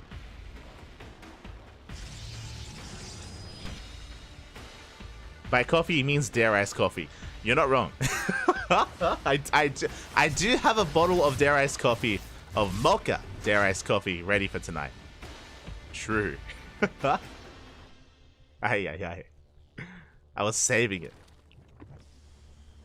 Oh my god, as that's a fast Twilight Council. Okay, so my apologies, I was a little distracted. It's going to be a double Oracle opener. We skipped the third Oracle to get a faster Twilight Council, and that Twilight Council is to lead into a Mass Gateway Explosion into, I imagine, Glaive Adepts. So this looks like a hidden, delayed Glaive Adept build. There it is, Glaives are on the way, and the way this works is that this looks kind of standard. Like, so far with our Oracles, so far with our third base timing, this looks normal. And if this is normal, the Zerg player should not be making roaches.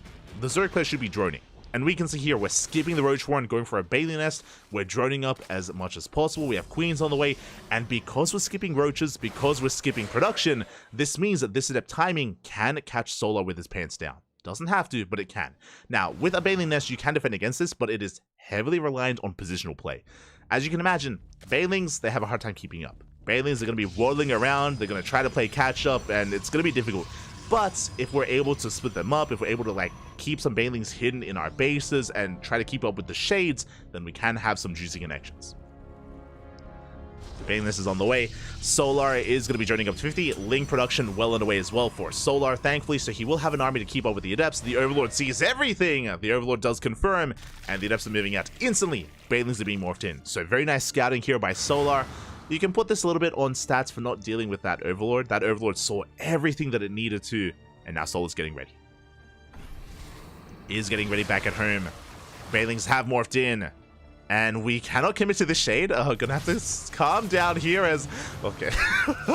I got concerned, Bobby. I got concerned. But so far, so good. Solar is keeping up.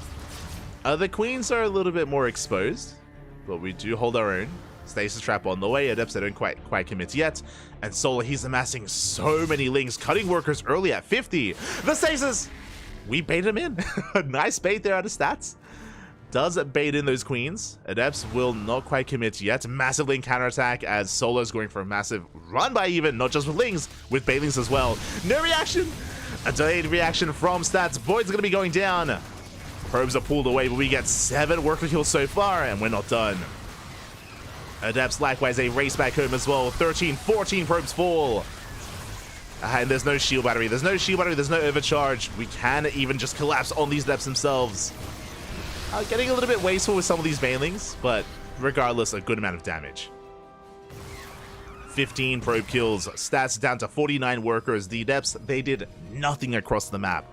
The downside here is that, remember, stats, because of that upgrade, because of the glaives that you invested into, Blink is delayed. Blink is delayed, Forge is delayed, upgrades, Storm, Robo, all things Protoss here was delayed in favor of the Glaive Adepts, and we didn't get enough done. We didn't get anything done. So now Stats is playing catch-up. Stats, he's building up towards Archon, Storm, and I imagine eventually Blink Stalkers or some further tech. With the second Robo, it looks like Immortal production even. I think that's the first Robo. Never mind. So basically, Stats is stuck at home. Because Stats is stuck at home, Solar has the opportunity to drone up. We can just drone up, get up to 80 workers, expand, take more bases. Yeah, the goal base is getting saturated for Solar.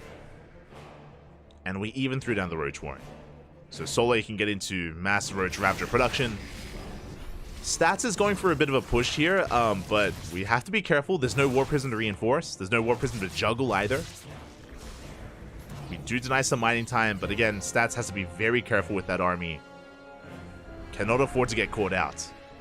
This is a risky maneuver out of Stats, but very necessary. Just because, you know, he's a little bit behind in certain aspects, he needs to deny creep, catch a drone here or there, catch a queen. Oh, but he can't afford this. Oh, was that a kill? No shot. That was potentially a kill, at least a cancel on the 4th base, so a nice run by there by Solar. Aye. Back at home, Stats throwing down the second Robo, getting into Immortal production, I imagine. Stasis traps being thrown down. Stats attempting to stabilize, just defending and turtling up as best he can. But we spoke about it. Solar, he's free to drone up, and he's soon to max out. Like Solar, he's on a lower drone count. He's on 76 workers, but he can afford to be on a lower drone count because of the gold. Remember, the gold base was taken, and that gold more than makes up for it. So Solar, he's maxed out, rolling on in. Who needs Ravagers? We focus on the first Archon. Shield batteries are not done, and they're not going to finish. Yeah, they can be focused on one after the other. Baileys, they crash into the Zealots. Roaches from behind, forcing out the Storms, catching an Immortal. Ooh, we do sit in the Storm, though. That was quite a lot of damage dealt to the Roaches. But we're overwhelming stats nonetheless. He's going for a Desperation Zealot counterattack across the map, and he will get some drone kills, but that's another kill on the Nexus. GG gets called. It's just too much, and Solar will take game number 1. Whew. GG.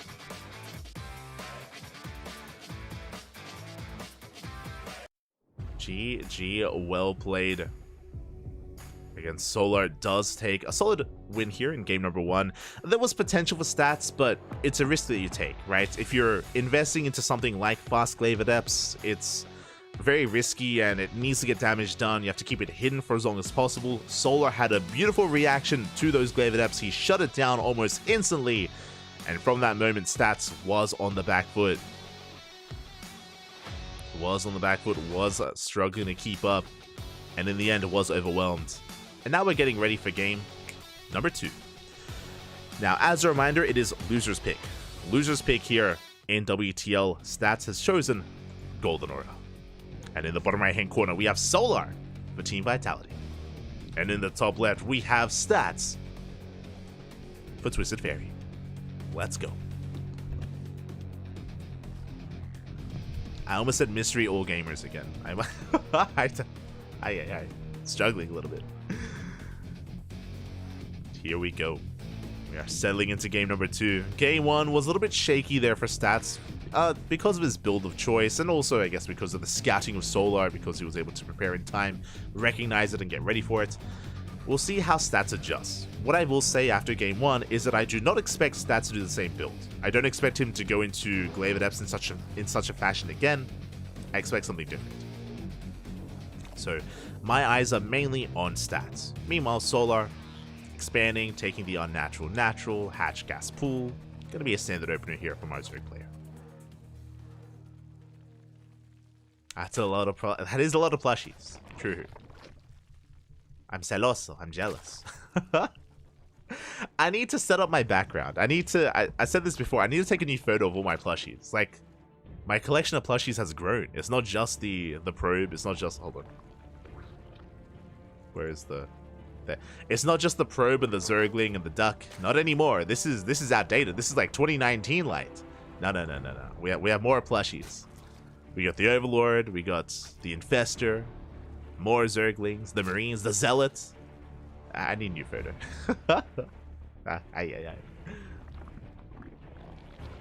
For now, though, we're settling in. Soon to be going for our tech of choice should be a Stargate opener for Stats. Should be. I'm going to be surprised if we see a Twilight Council opener, something more aggressive. Keep our eye on our Protoss, as we are just settling in. When it comes to the features of Golden Aura, the third base is quite secure. The ramp coming into the third is very narrow, and very difficult to commit to an all-in and try to force yourself up the ramp. Because of that, usually we don't really see too much of that here. You could try to go the other route and come in from the other side, but even then, the choke point is also relatively narrow as well, and can be good for breaking the fourth, but the third is a lot more secure. Meanwhile, we have our tech of choice. Going to be a Stargate opener here for Stats, once again. It should be Stargate into Oracle. We could see a Void Ray based opener, that's true. But we mainly see that from more aggressive Protoss players. I haven't really seen too much of Void Ray play from Stats. It's not really his style. I mean, I say that. He did just play Glaive Adept. True. This is a different Stats. You know, the military did change him. No longer is he just the Shield of Ire. We have seen more aggressive builds from Stats since his return, especially this year. There it is. The Oracle is on the way.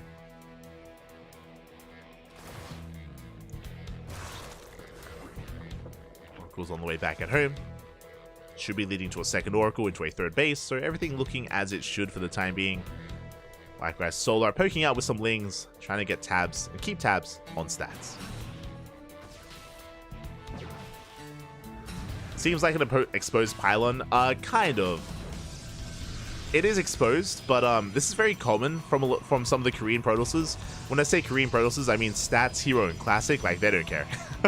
they expose their pylons for all to see, for all to see. And Zerg players, they don't try to like bait bust or rush. Like, they don't get bait. It's a bait more than anything.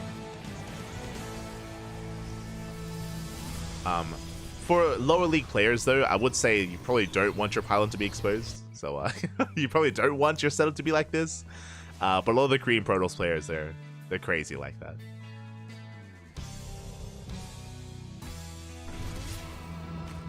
So now the Oracle's being active, just getting tabs on the Queen. So far, no major drone damage. No economic damage yet. We're headed into the main. We have our follow-up as our third base is getting underway. It's going to be a Twilight Council on a Forge. This looks like a standard follow-up into +1 and Blink. We're not rushing into Glaives like we did previously.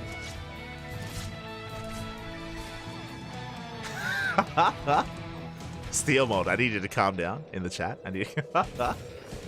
They treat their pylons like Light treats his legs. They're exposed. For all to see. You're an animal. It has actually been quite cold here. Like, it's winter in Australia. For those who don't know, it is winter. Has been quite cold.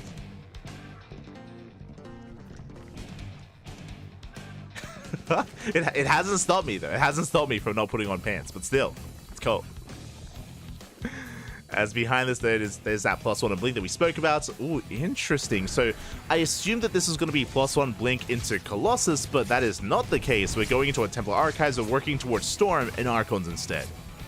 As the Oracles go for a dive, they manage to get 2 drones in between the bases. That's okay, but the Oracle, it's low. Oh! And it looks like it barely will escape. Barely. We do not punish stats. Does get away. Whew. And may even force a cancel on the 4th. Oh, we do. Not bad. 4th base is canceled. The Oracles, they get the hell out of there. 3 drone kills in total. And there it is. Storm is on the way.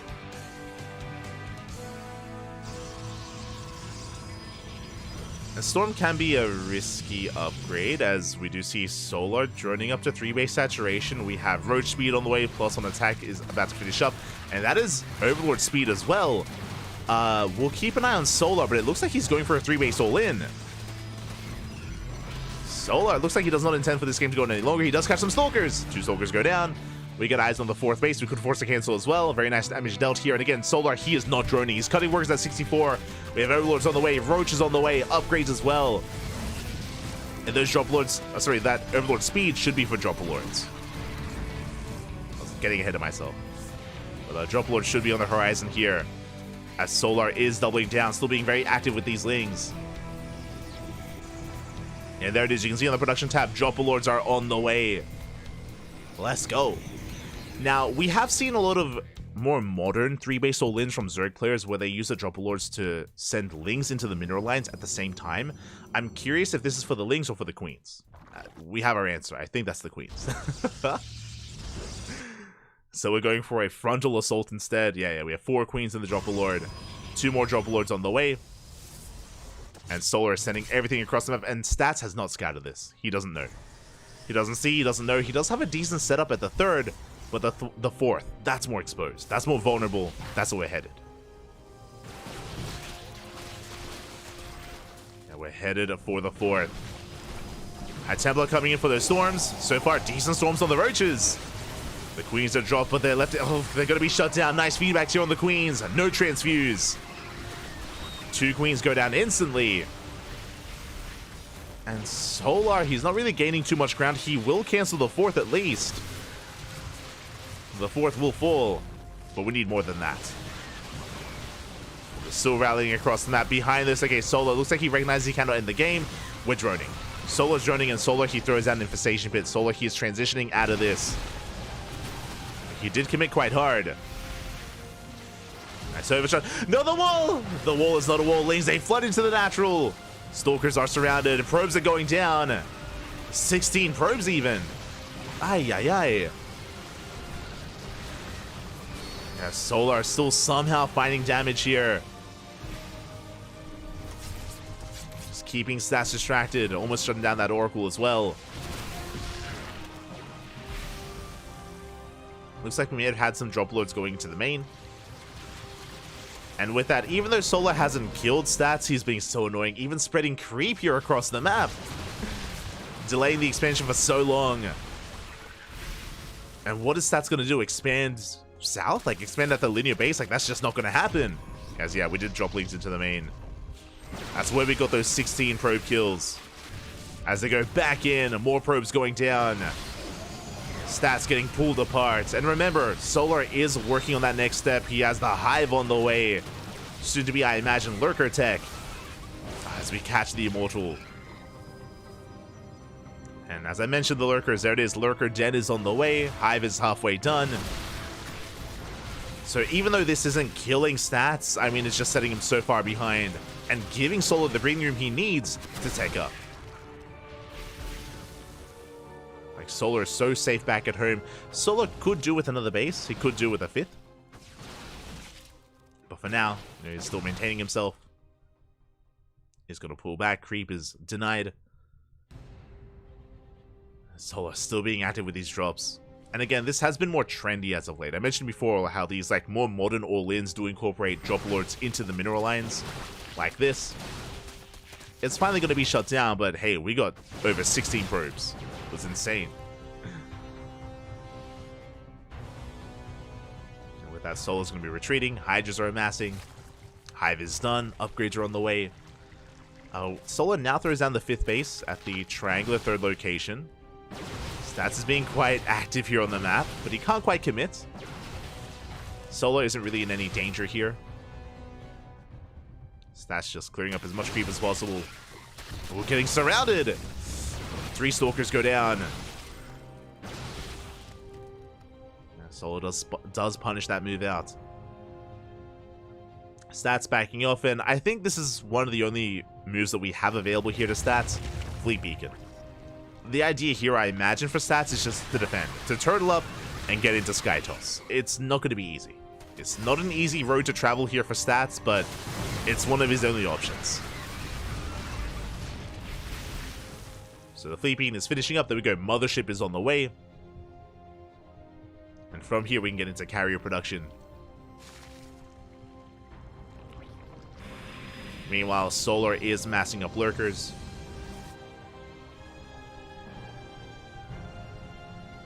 He's amassing those Lurkers. Working on those Lurker upgrades as well.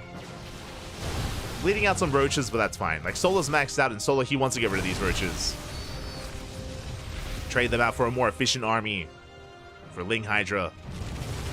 Lurkers slowly pushing forward. We catch the High Templar! 2 High Templar go down. Only 2 left. And we're going for them. Up. Only 1 left. And it's barely going to be saved. That's the only High Templar remaining. And we force out the storm. And no more storms left. Lurkers are pushing forward. And Stats pushing into this. It's not going to happen. Oh my god. So much of the Protoss melts. We're down to 2 Immortals. Barely 2. Yeah, down to 1. GG gets called. It's just too much. And Solar will take the series at 2-0. GG. GG, well played. A solid series here, a solid performance by Solar, taking both game 1 and game number 2. Again, in game 1, Solar was the defender. Solar was able to shut down the Glaive Adept harass of Stats and punish Stats as well, set Stats behind. In game number 2, we went for a 3-base all-in. Solar, he cut workers at, I think it was 64, like just under 3-base saturation. Solar cut workers, built up towards Ling Roach, built up his drop lords as well, and he didn't kill Stats, but he got so many worker kills. He denied the 4th and killed over 20 probes in total. It was insane how much damage was done. He was also able to catch Immortals, able to catch High Templar, able to cripple Stats, and allow himself to take up into Hive Tech. GG. GG, well played. Again, Stats unfortunately was just not ready for the all-in. He was not ready at his 4th base whatsoever. Did not see the push coming ahead of time. And now we're going to be settling into Game 2, into our second series, Ryung versus Classic. Now, it's been a strong start for Team Vitality. True, Team Vitality, they come out of the gate swinging here with Solar, but Classic is the ace player of Twisted Fairy. Classic is one of the best Protoss players in the world. He's up there alongside players like Hero, like MaxPax, like Showtime. I would even say maybe Classic is top 3, just under Hero and MaxPax. I think that's where I would put Classic. You could maybe make an argument for Showtime or an argument for someone else. But Classic is one of the best, is what I'm getting at. So this is a good opportunity here for Twisted Fairy to bounce back. What I will say though is that Ryung is no slouch. Ryung has beaten Showtime and Hero and Classic all before. In these online weekly tournaments, we cover events like ESL Open Cup, like Kung Fu Cup as well. We have seen Ryung pop off, but Ryung has to be on his A game. Like Ryung, he has to be on fire. He has to be playing at his best to compete against these players. Is tonight one of those nights? Let's find out. Let's find out, man. We are here for it. He's not quite like Gumiho and Maru. Not quite like that, but at the same time, if Maru's trying something, I'm sure Ryung is as well. As they are teammates, and Ryung does often coach Maru, so there could be something in that. On a larger map like Alkione, I'm looking forward to going to a more longer back and forth. Again, our first 2 games here were a little bit fast. Like, sure, we got into 3 bases, but very aggressive games. Let's calm down a little bit here as we have Ryung in the top right and Classic in the bottom left. Oh, here we go.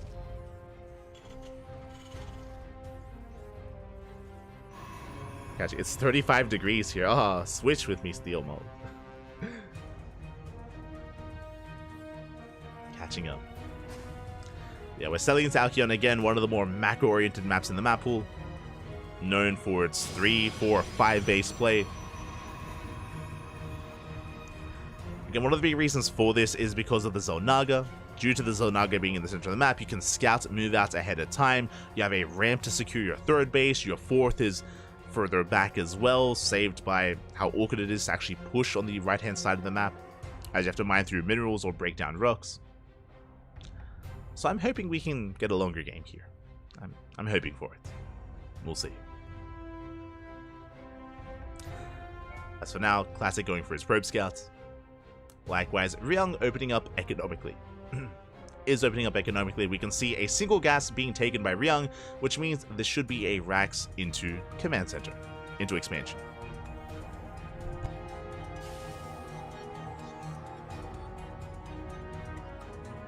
And we do see Classic being as annoying as possible. We'll delay the CC for as long as he can, and it may even force Ryung to throw it down off center. And there it is. Ryung does throw down the Command Center, not on the low ground, but on the high ground. So it is still an economic opener out of Ryung, and oh, he does not get the probe.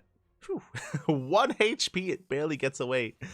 But it's an economic opener by Ryung, but it is slightly delayed because of the CC on the high ground. It will have to be floated over to the low ground. It will take a couple of extra seconds here to get going. But overall, still very economic. Meanwhile, across the map, Classic just going for a gate expand, or a gate cyber expand, into his tech of choice. And we'll see what Classic goes for, whether he goes for the Stargate or the Twilight Council or even the Robo. Robo openers have been a lot more commonplace by a lot of the Koreans, especially on smaller maps. On a larger map like this, yeah, Stargate makes sense. It's going to be a Stargate opener by Classic. This should be Phoenixes and could lead into Colossus. And I know Terran players love that composition, Phoenix Colossus. Let's go. Is kind of the go-to composition, and has been the go-to composition for a long time, for many years at this point. And that could be the direction that Classic is headed in. I mean, it's a really solid way to play. It keeps you safe, it gets you into a 3-base economy, allows you to settle into the mid-game. We'll see if we get there. Oh, never mind, as it's going to be an Oracle first. Okay. Classic. You have my attention. We are spicing things up a little bit with the Oracle opener. Now, with our Oracle, that means that we're going to be harassing across the map, getting some scouting information, and most likely working towards a Twilight Council. We'll see. We'll see if we commit to a second Oracle or if we just have delayed Phoenix production. Oh, there it is. Phoenix is on the way as a follow-up. First Oracle is out, moving out across the map. Headed for the mineral lines. Meanwhile, Ryung's still building up towards his own drop. As the medevac just now pops out. And as Ryung pushes, we see Classic move in. Which means Ryung doesn't actually have a lot to defend. Uh-oh. there's not much at home to defend. The Oracle does dip into natural. SCVs are going to be going down. We get one. We get two. We can even get a third. Yeah, we dive into the main. Nothing shoots up. There's nothing at home. 4, almost 5 SCVs falling. Yeah, we get the 5th. Meanwhile, across the map, where was Ryung's army? We were pushing. We have our Cyclones, we have our Marines, we have a shield battery! Oh, and with the shield battery, with the overcharge as well, yeah, nothing is going to go down. Ryung will completely shut this... Well, Classic will completely shut this down. And Classic gets 7 SCV kills across the map. Ay, ay, ay. Classic in a beautiful position here. Ryung does catch a Phoenix, not bad. Does at least catch a Phoenix. Trading with the Adepts, and yeah, he has to retreat. He has to get the hell out of here. Does load up, does boost over the wall. And can he shut down the Oracle? Up the juggling. Not quite. The Oracle gets away. The Cyclone goes down. Does force another boost. And we spoke about Phoenix Colossus, and it's kind of that. We have one Phoenix. The Bay is on the way for Colossus production. We did make a safety Immortal. Ooh, I'm loving this Liberator harass though out of Ryung. We do catch 3 probes. 3 probes go down. We don't quite get a 4th. Just the 3 workers. Bay was scouted, so Ryung is aware. Already does have a Viking. And does now throw down a 3rd CC. 3rd base on the way for Ryung. Classic has the map control. Does have the economic lead. Ryung is contained. Now, as a reminder, we don't have Blink. So we can contain our opponent. We can't quite threaten the bases. We can't push into the main, for example. But we can actually get on top of the CC. Uh-oh. The tank barely within range, but it's going to be cancelled. Observer going to get shut down, but that is a cancel on the command center. Ay, ay, ay. A big delay. And that's all the Classic needed. Hey, he backs off.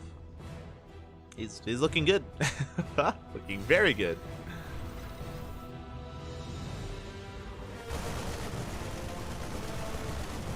Denies the command center, races back home. He's ready for drop play. Charges on the horizon as well. No blink. What I will say is that we are vulnerable to drop play. Because there's no Blink Stalkers and because we only have one Phoenix, if Ryung was active with drops, he could get a lot done. But alas, just building up towards a main push instead. Doesn't really have many medevacs to work with. Did make the Viking earlier. And we'll see if we do move out. I mean, I feel like we need to at this point.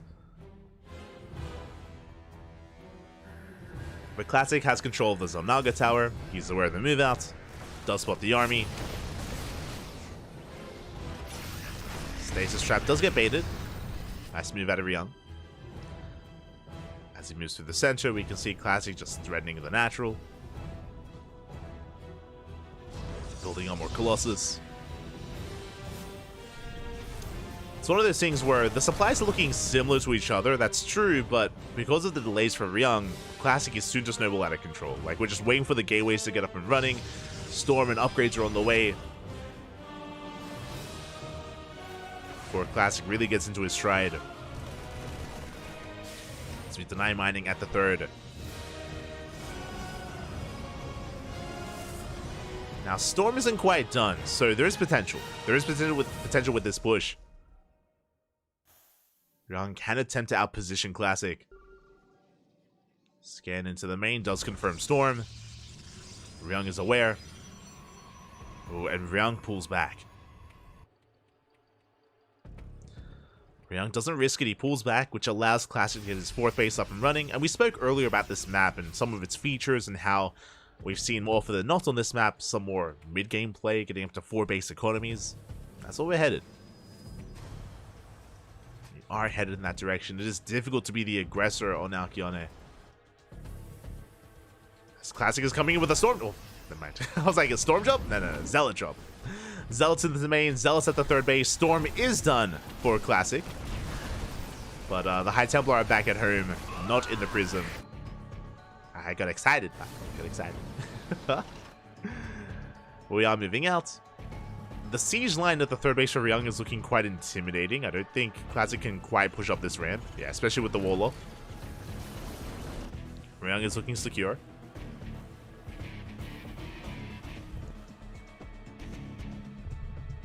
He's looking quite secure here. And Classic, we're doing what we do best in TVP. We're getting up to 4 bases. It's time for Sky Toss. Fleet Beacon, Double Stargate, Carrier on the way, Mothership as well. And Classic is known for this. If you ever give him the opportunity, if you ever give him breathing room, he will try to rush into Sky Toss. It's a great effect. It can be risky, definitely, but given the game state, given how much map control Classic has, he can get away with it. Can get away with it.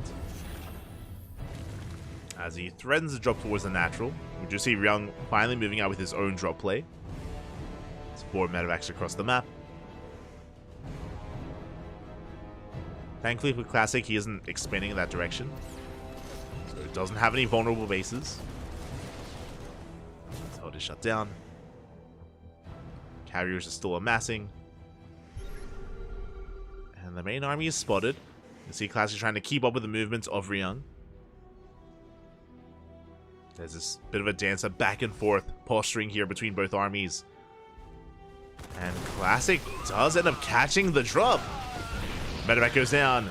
We're going for the ghosts. We catch 1. We get 1 ghost. We're getting a 2nd ghost as well. Just barely, we do save it. And again, Classic has no intention to commit. His goal here is just to puff up his chest and keep Ryung busy while he gets away with Sky Toss. And Ryung has no idea. He has not scanned the main base in quite some time. Has no idea the kind of army that Classic is building up towards. Now, thankfully, because of all these Colossus, we're still making Vikings, but we're only making 2 at a time. If we were aware of the Sky Toss, we should be seeing a 2nd starport. There it is. We do see the scan. And a 2nd starport's on the way. I wouldn't even be opposed to like a 3rd starport. The scan revealed the main army, but the scan, I feel like we haven't seen the carriers yet. Not fully aware. The base is denied. We're going for the gold.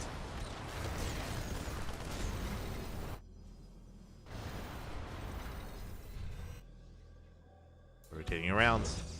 Cannons, shield batteries on the way. Now we see the carriers joining the main army. Now they are coming into play.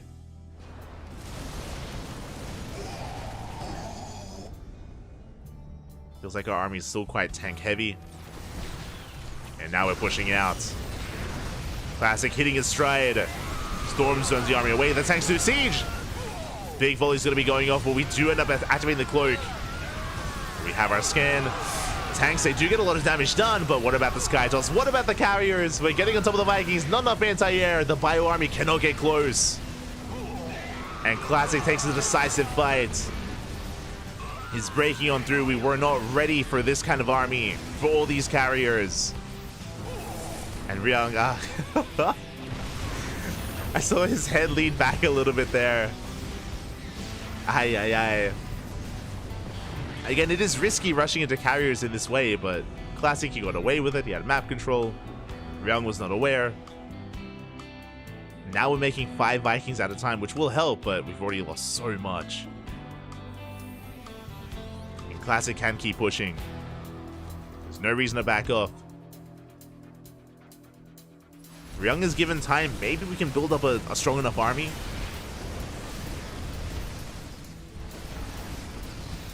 The armory is sniped. Do we have any storms left? I think there are 2 High Templar with the main army. Okay. More joining.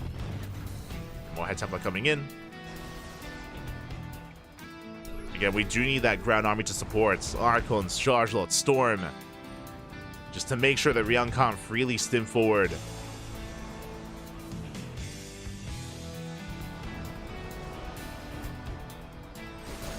Classic remaxing, pushing forward. Ryung keeping up in supply. Where are their storms? So far we see Ryung kiting back. Vikings are getting picked off. And the EMPs do connect, but we have one storm. We zone back the army, and Classic is breaking through. I don't even think we needed the storm. GG gets called, and Classic takes game number 1. Whew. GG. GG, well played. Classic will fight back for himself and for his team. Will put a point on the board. Whew. And again, Classic just having so much control at the start of the game there. Able to contain Ryung, able to punish him, able to shut down the first push, able to shut down the third base as well. And because Classic was so comfortable, that's why he was able to get away with something like Sky Toss. It can be punished, especially as you're transitioning, but alas, Ryung was not aware. Was not aware. Now we're getting ready for game number 2. As a reminder, it's going to be Ryung's map of choice, and we have our map. It's going to be Crimson Court. Okay. Crimson Court is coming up next. For Ryung, and oh my god, we're just jumping right in. In the top right hand corner, we have Ryung for Team Vitality. And the bottom left, we have Classic for Twisted Fairy. Let's go. Have our second game. See if Ryung can bounce back. I want to believe he can. Do want to believe. Getting had a really shaky start. If you remember, like the opener in game 1 was brutal. With Classic getting, what was it, 7 SCV kills with the Oracle? He got 7 SCV kills and he completely shut down the Cyclone aggression of Ryung. From that moment, Classic was kind of in the driver's seat. And Ryung was just unable to take control of the wheel. But I'm hoping we can shake it off and dive into game 2. More cool, calm, and collected head. Okay, we are spicing things up a little bit. As a reminder, in game 1, Ryung opened up economically, a Rax into expansion. Here in game 2, double gas opener. What does this mean? This means a faster factory. We saw that in the Clem series earlier today, this led into Reactored Reaper Hellion. So Mass Reaper Hellion into aggression, into a follow-up. I think it was a follow-up drop play.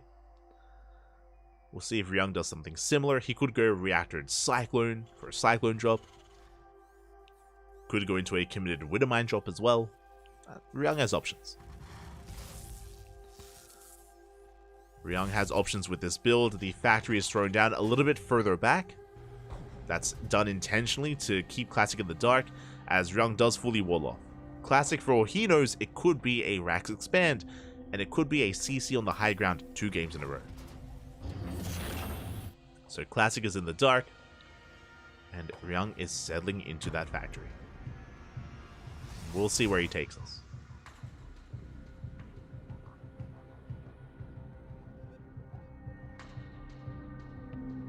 We shall see.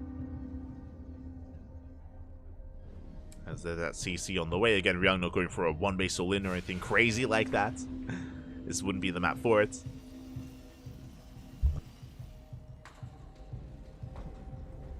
And it looks like we're not prioritizing any kind of upgrades. There's no fast reactor. It is going to be Reaper Hellion initially. There it is, reactor now on the way. Meanwhile, Classic going for his tech of choice. Last game, as a reminder, it was a Stargate opener from Classic going into an Oracle into Phoenixes. Here in game number 2, it's going to be a Twilight Council, most likely into Blink. Also a safer opener out of Classic. Adept does get called out, so nice control out of Ryung, but ooh, 1 Reaper goes down. Not just 1, can we get the second? We cannot. Reaper for the Adept. Not a bad trade for Ryung. And we'll back across the map, getting into a Cyclone, into our Starport production, into drop play. We're getting there. But Ryung did opt not to commit too hard to Reaper Hellion. Only the 2 Reapers and the 1 Hellion. With this, he still needs the scouts. Ryung has yet to determine whether it's a Stargate or a Twilight Council. Reaper dips in and we commit. Yeah, we commit to the scout. We get eyes on the tech. Or at least on all the gateways, which is the tell. I believe Ryung didn't quite see the Twilight Council, but all the gateways does confirm that it's going to be a Blink-based opener. I believe 3 gate Blink for Classic. 1 gate's already done, and 2 more on the way.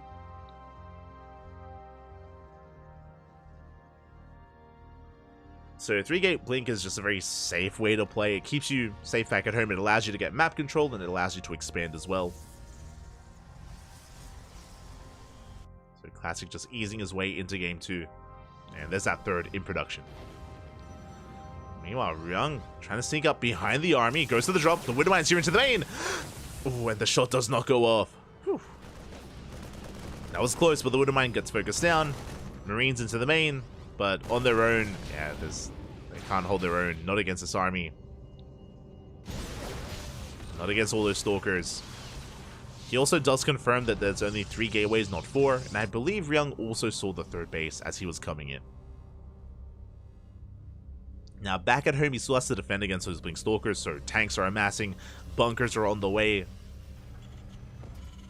3 gate Blink still has to be respected. And Ryung doesn't want to just die to that kind of Blink timing. So he is setting up defensively, building up on 2 bases. Does at least save the medevac.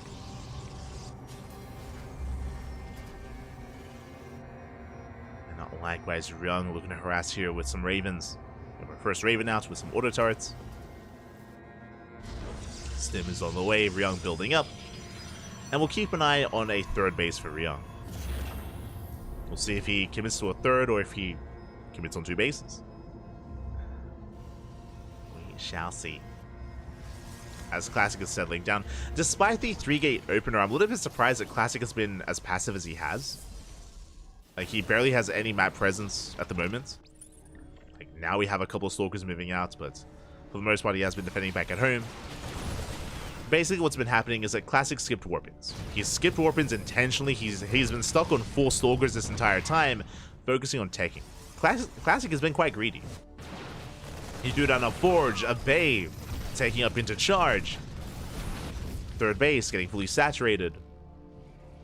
And Classic is getting away with it. Again, just skipping Warpins, focusing on tech and upgrades, and we'll see if he can survive the eventual push of Ryung. 3rd base now on the way.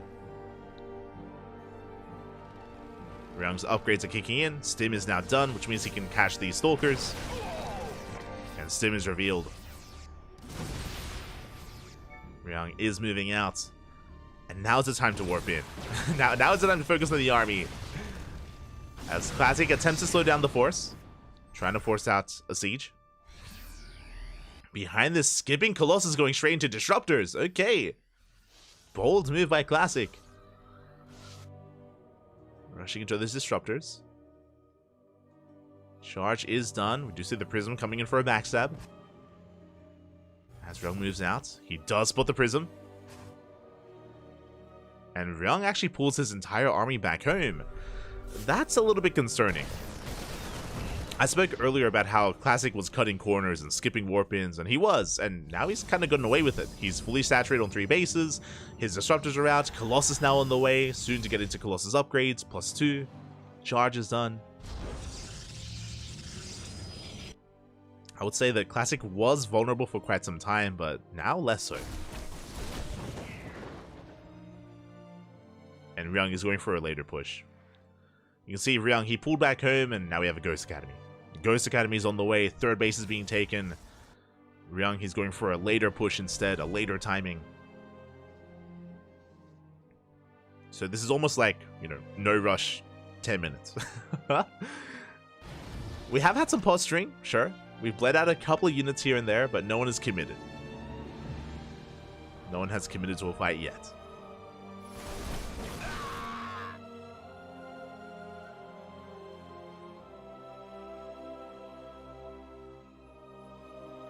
a lot of posturing between the armies. Classic now moving out with his entire army. With the Colossus and Disruptors. Zealots are spotted. Scan does reveal. And as Ryung's out of position, we go for a big warp in. And massive warp in into the main base. SCVs are going down. It's going to be 5 SCV kills. Not bad. Prism zoned away.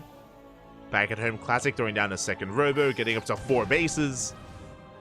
And this is the awkward thing about this map, is it's so difficult to actually harass these fringe bases. Whether it's Classic trying to hit the 3rd or even Ryung trying to hit the 4th. Like, Classic's 4th base is looking so secure. The rocks haven't been knocked down, the minerals haven't been mined out. It's vulnerable to drop play, but Ryung is going for these main pushes instead. While the Zealots do catch some of those Marauders. Nova not quite connecting. Ryung pushing forward. We do have a second Disruptor on the high ground, barely out of vision. Ryung doesn't know. Has to be careful. And Nova goes out, a bit premature. Zones away the army. Here we go, Ryung. Can he make this push work? Getting out of Viking. Classic still has that War Prism out on the map, is threatening with Zealot run-bys, even going into the main. The Prism headed for the main base. Ryung rotating around. Ideally being distracted by that War Prism. It is spotted. And the main armies are about to clash. Tank does siege up in time. Big tank shots going off. Classic has to force back, or is being forced back. Does have to back off. But again, the scary thing for me is that this entire time, Classic freely mining from the 4th base. It's been untouched this entire time.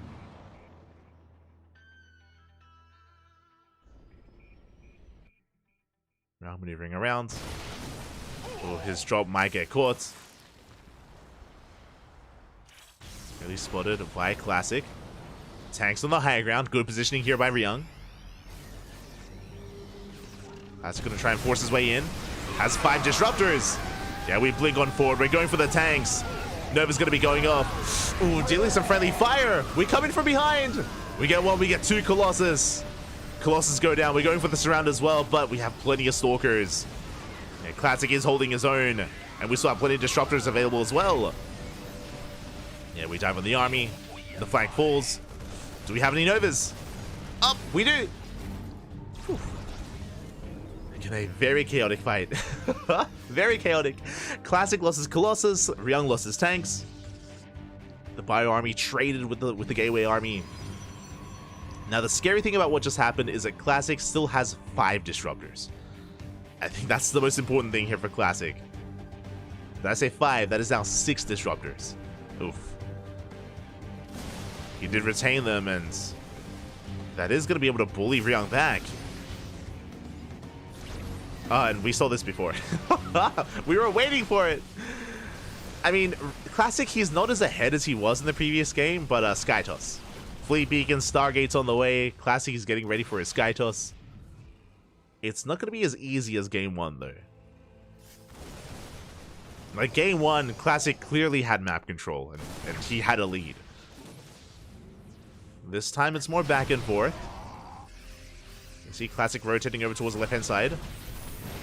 Ryung trying to set up a surround. Nova's going to be going off. Going for the Planetary. Planetary goes down. And we're going to have to recall. We're going to have to recall. You can see Ryung's army in the center of the map coming into collapse. Lunar collapse on this army. Nova's going off. Classic, there's no way out of this. He's not going for the recall. He's standing. He's fighting. Nova's going off. Nice splits here from Ryung. And Classic, he's losing everything. Stalkers are going down. Prism goes down. Only Disruptors left. Now we recall, but it's too little too late. We bleed out so much. Ryung lost the base, but now we gotta go. Send it, papi, send it. Zealot run by, we do get 21 SCVs, not bad. A lot of those workers were killed on the left-hand side at the base. And Classic is trying to work towards carriers, but he doesn't have enough time. No carriers, not yet. Nova going off, but a little bit further back, the base will fall. We did preserve a decent chunk of disruptors, but yeah, Ryung, he can dive on this. Does focus on one disruptor. Ooh.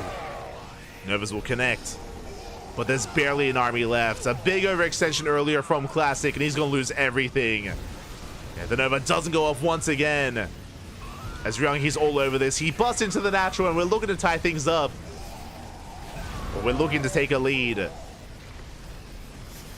As a Classic's natural base has been broken, now we have the carrier coming up, but it's too little too late. It doesn't matter, not anymore.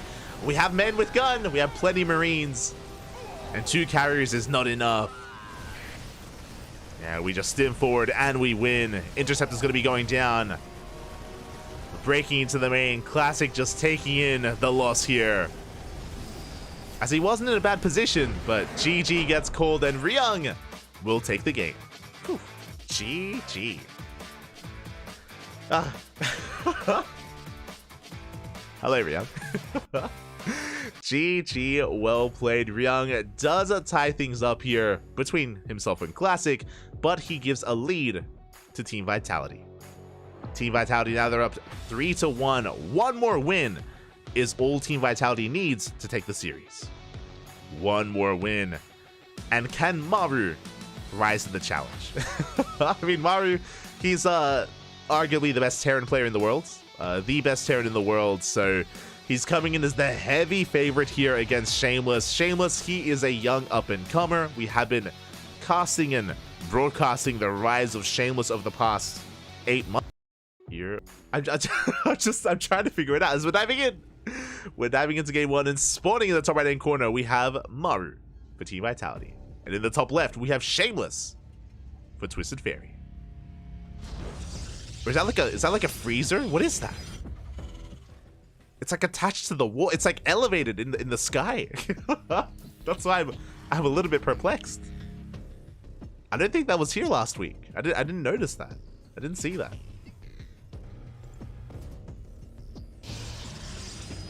Hey. We're catching up live? Yes, live. Might be live. Whew.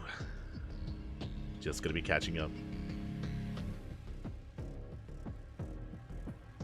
Might be the boiler. They put the gamer in the basement. Well, like, I could be wrong. We would have to like double check with VODs from last week, but I'm pretty sure that whatever that contraption is, it wasn't there last time, right? Am I crazy? I'm pretty sure last time there wasn't like a massive hulking like washing machine next to Maru's head. I'm pretty sure that wasn't there. That's new, Pappy. I could be wrong. Maybe I just didn't notice. Maybe it just blended into the background last time. What is that? Can you open it? Is it a freezer? Is it like a big freezer? I don't know. Shameless camera angle. I'm pretty sure that's his phone. Usually if you have like these interesting camera angles for the players, because webcams are required for WTL, you can like use your phone as a webcam, and that could just be his phone like on his keyboard or like above his keyboard sort of thing. As we are settling in, it is going to be a double gas opener here from Maru. Double gas into a faster factory. Bit of a more aggressive start here from Maru. Meanwhile, across the map, Shameless opening up with a Gate Cyber Expand. Standard opener so far is loading into Ghost River. Again, Ghost River is known for its aggression, known for its shorter rush distance, known for just being very much so in the face of your opponent. And we'll see if that's the case here in this TVP. For those who maybe haven't seen Shameless before, Shameless has been competing for a long time. I think he's like 17 years old. He's 17 or... No. I think he recently, like last month, turned 18. I think he's like very recently 18 years old. He's a very young player.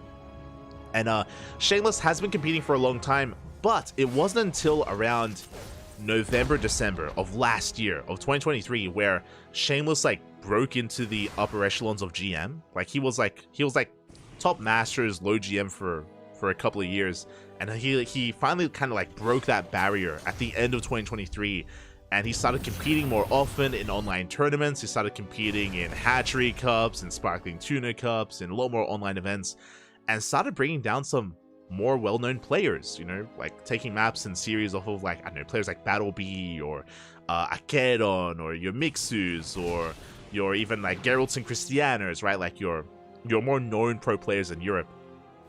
And yeah, it's really cool to see Shameless join Twisted Fairy, join a new team, have the chance to compete in WTL, and have a chance to really showcase himself even more. As I say that, he's still up against Maru. he's still up against Maru, which is a terrifying opponent, but I want to believe. I do want to believe. Maybe that's why Maru keeps his water. True. He does need a big, like, fridge for his water. Not wrong. That could be his secret. You could be onto something, Defi. As for now, we do have our tech of choice. Shameless going for Blink, going for Twilight Council to Blink. 2 more gateways on the way. I believe this is going to be 3-gate Blink out of Shameless. Once again, just like what we said with Classic earlier against Ryung, this is a very safe way to open up. Assuming, no, never mind. Sorry, I thought it was 3 gates. It is 4.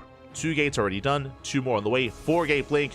This is less so a safe opener. This is an aggressive build here by Shameless. He wants to be in the face of Maru. He wants to test the defenses of the Korean Terran. Can you survive my 4-gate Blink? As Maru is going for his own aggression. Oh my god, pulling some of the boys! Boys are being pulled. Cyclones across the map. The armies are about to clash. Blink is still barely not done. Uh-oh. We need a couple more seconds, a little bit more time. 1 Stalker goes down. Tanks, they do siege up. In the center of the map, Maru just pulling his way across. A very aggressive build here out of Maru. Remember, it was double gas into a faster factory, into faster tank production. And here on Ghost River, it takes seconds to get across the map. We do catch reinforcements. Nice positioning by Shameless. Does catch those reinforcements. The gateways are going down. Oof. I believe 3 gates left here for Shameless. Pylo's going to get deep. Oh, the Robo's going to get depowered. Pylo goes down. No Immortals. Liberator has arrived. And Maru, he has control of the low ground. Blink is done. We dive on the tanks. We get 1. We get 1 tank. We get the 2nd tank just barely as well. Good juggling here by Shameless. Microing his heart out. He shuts down the Liberator. Now it's only Marines. And the bunkers are done. The bunkers are barely not done. Can Shameless break through? He's running out of Stalkers. He's running out of Stalkers. Running out of sea. The bunkers, they finish. And Maru, he shuts down the Robo. He shuts down the Robo. That was a close defense there by Shameless. He did get the tanks, he did get the Liberators, but he did not have enough for the Marines. And Maru doesn't stop. He will still break through. But props to Shameless. I mean, that was a close fight. That was a close fight, a close defense.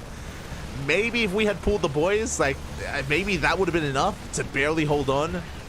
But now it looks like Maru has broken through. The repairs are too good. The tank refuses to go down. The Nexus is under fire. GG gets called and Maru takes game 1. GG. See, it looks like you can open it. Like it's got like an energy rating on the side. Like an energy also sleeps in. Could true. Just mix it all together. As spawning in the bottom right hand corner, we have Maru for Team Vitality. And in the top left, we have it for Twisted Fairy, Shameless. Whew, here we go. It's his clothing chamber. It's the engine for his spaceship. Oh, I see. It all makes sense. It's his own personal power bank. It keeps him going, Papi. As I'm selling into potentially our final game here, I say final game. With that last win, Maru does win it for Team Vitality. As a reminder, it's a best of 7, so first to 4 does take the win. Team Vitality will come out on top here, but we will still play out the final game to determine seeding, map score, ELO rating as well. There is still some value here in this final game. Also, you do earn extra prize money based on how many map wins you get throughout the round robin stage. So there is still some money on the line here for Shameless. We'll see if he can bounce back. That box is where the internet is. Whenever you connect to the internet, you connect to that box in Maru's basement. Oh my god. What kind of internet does he have? Unironically, Maru can fit in that box. Like that's what I'm saying. It's huge. Like he can fit in it. It's massive.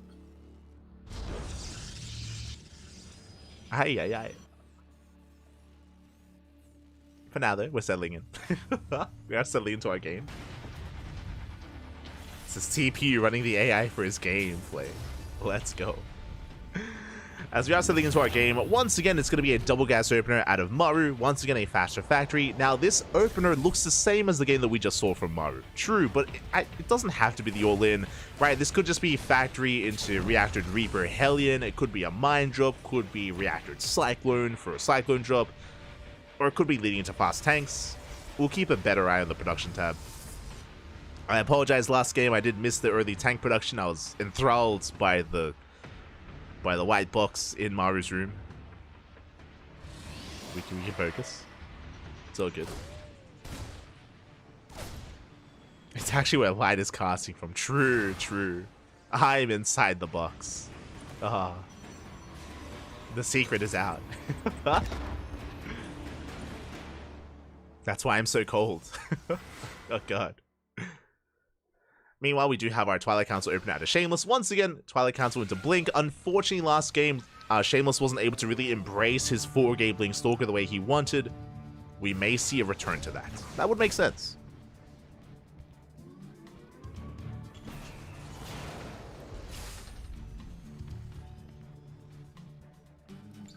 Oh no. True, it's where he's keeping all of his narcotics, Bappy. Aye, aye, aye. Out for all to see. As it is going to be Reactored Reaper Hellion. So a much more standard opener. Still aggressive out of Maru, but a little bit more common, I should say. As we have reactoring our Reapers and Hellions as we speak. The goal here is to bust into the natural, to bust into a mineral line, to snowball out of control, to break through those Stalkers and get into the mineral line. We'll see if we can. Shield battery isn't done. Well, first step goes down. Stalker is under fire. We're in some trouble. Stalker getting down to its hull damage. Shields are stripped. We do get away. Shield battery does finish up just in time. We already get 3 probe kills and we're going for the Stalker. We won't quite get it. Will get away. More Hellions trickling in. Maru overextending for a moment there, but he does get out. And this wasn't too bad. I believe Maru only lost the Hellion for 3 probes. And he still has plenty to work with as he'll... Oh my god, he continued Reaper production. We're on 6 Reapers and 2 Hellions. We dive into the main base. We can focus down that Stalker. We do manage to get away to the shield battery just barely. Whew. Shield battery will keep it alive. We just go for the mineral line. Probes are going down left and right. We're almost one-shooting probes at this point. 5 workers go down. We will clean this up, but the damage was done. And we still have those Hellions. Well, they didn't quite get in. It looks like Shameless was able to wall up in time. Did wall up with those Stalkers, did fend off those Hellions. Maru still has map control, still has those Reapers. And behind this, we're getting into fast tanks once again. Tanks are on the way. Banshees as they follow up. Now, we have seen a lot of tank Banshee 2-base play as of late, especially post-IM Katowice. And looks like that's what we are going to be embracing here. Shameless on the back foot. Thankfully, he will have detection. Observers on the way. Observers on the way. We even have one across the map to get a full scout. Cloak just now finishes. But we do get eyes on that Banshee. Omar, did you notice? Oh. Really did miss it. But the Banshee is revealed. And Shameless should be getting ready as Maru is pushing. He doesn't pull the boys with this. Bear that in mind. Still a committed move out. We have tanks, we have Banshees this early on. Remember, there is no stim. The Bio Army is just here to protect. To keep that tank alive. Observer gets sniped. Uh-oh. We have another Observer on the way.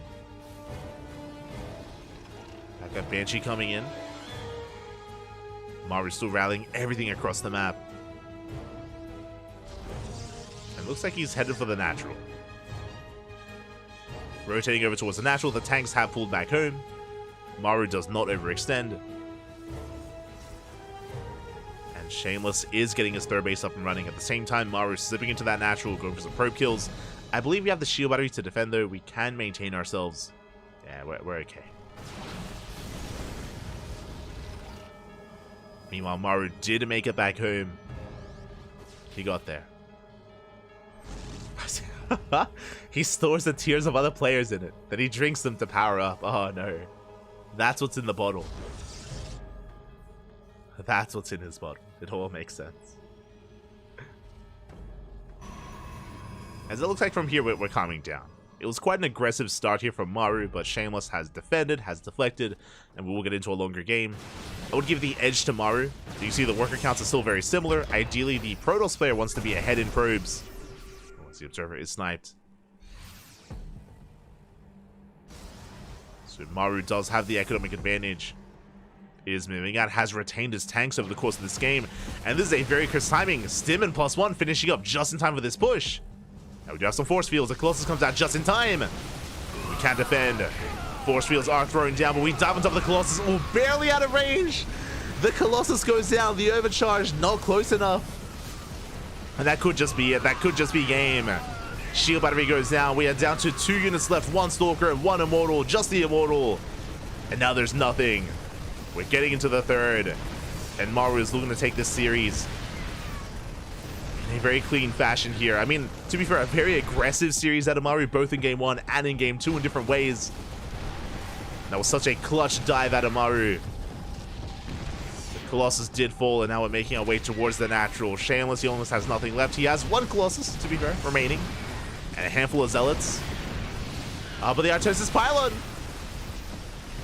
The Pylon under fire. It goes down, depowering everything at the natural. Just a Colossus left.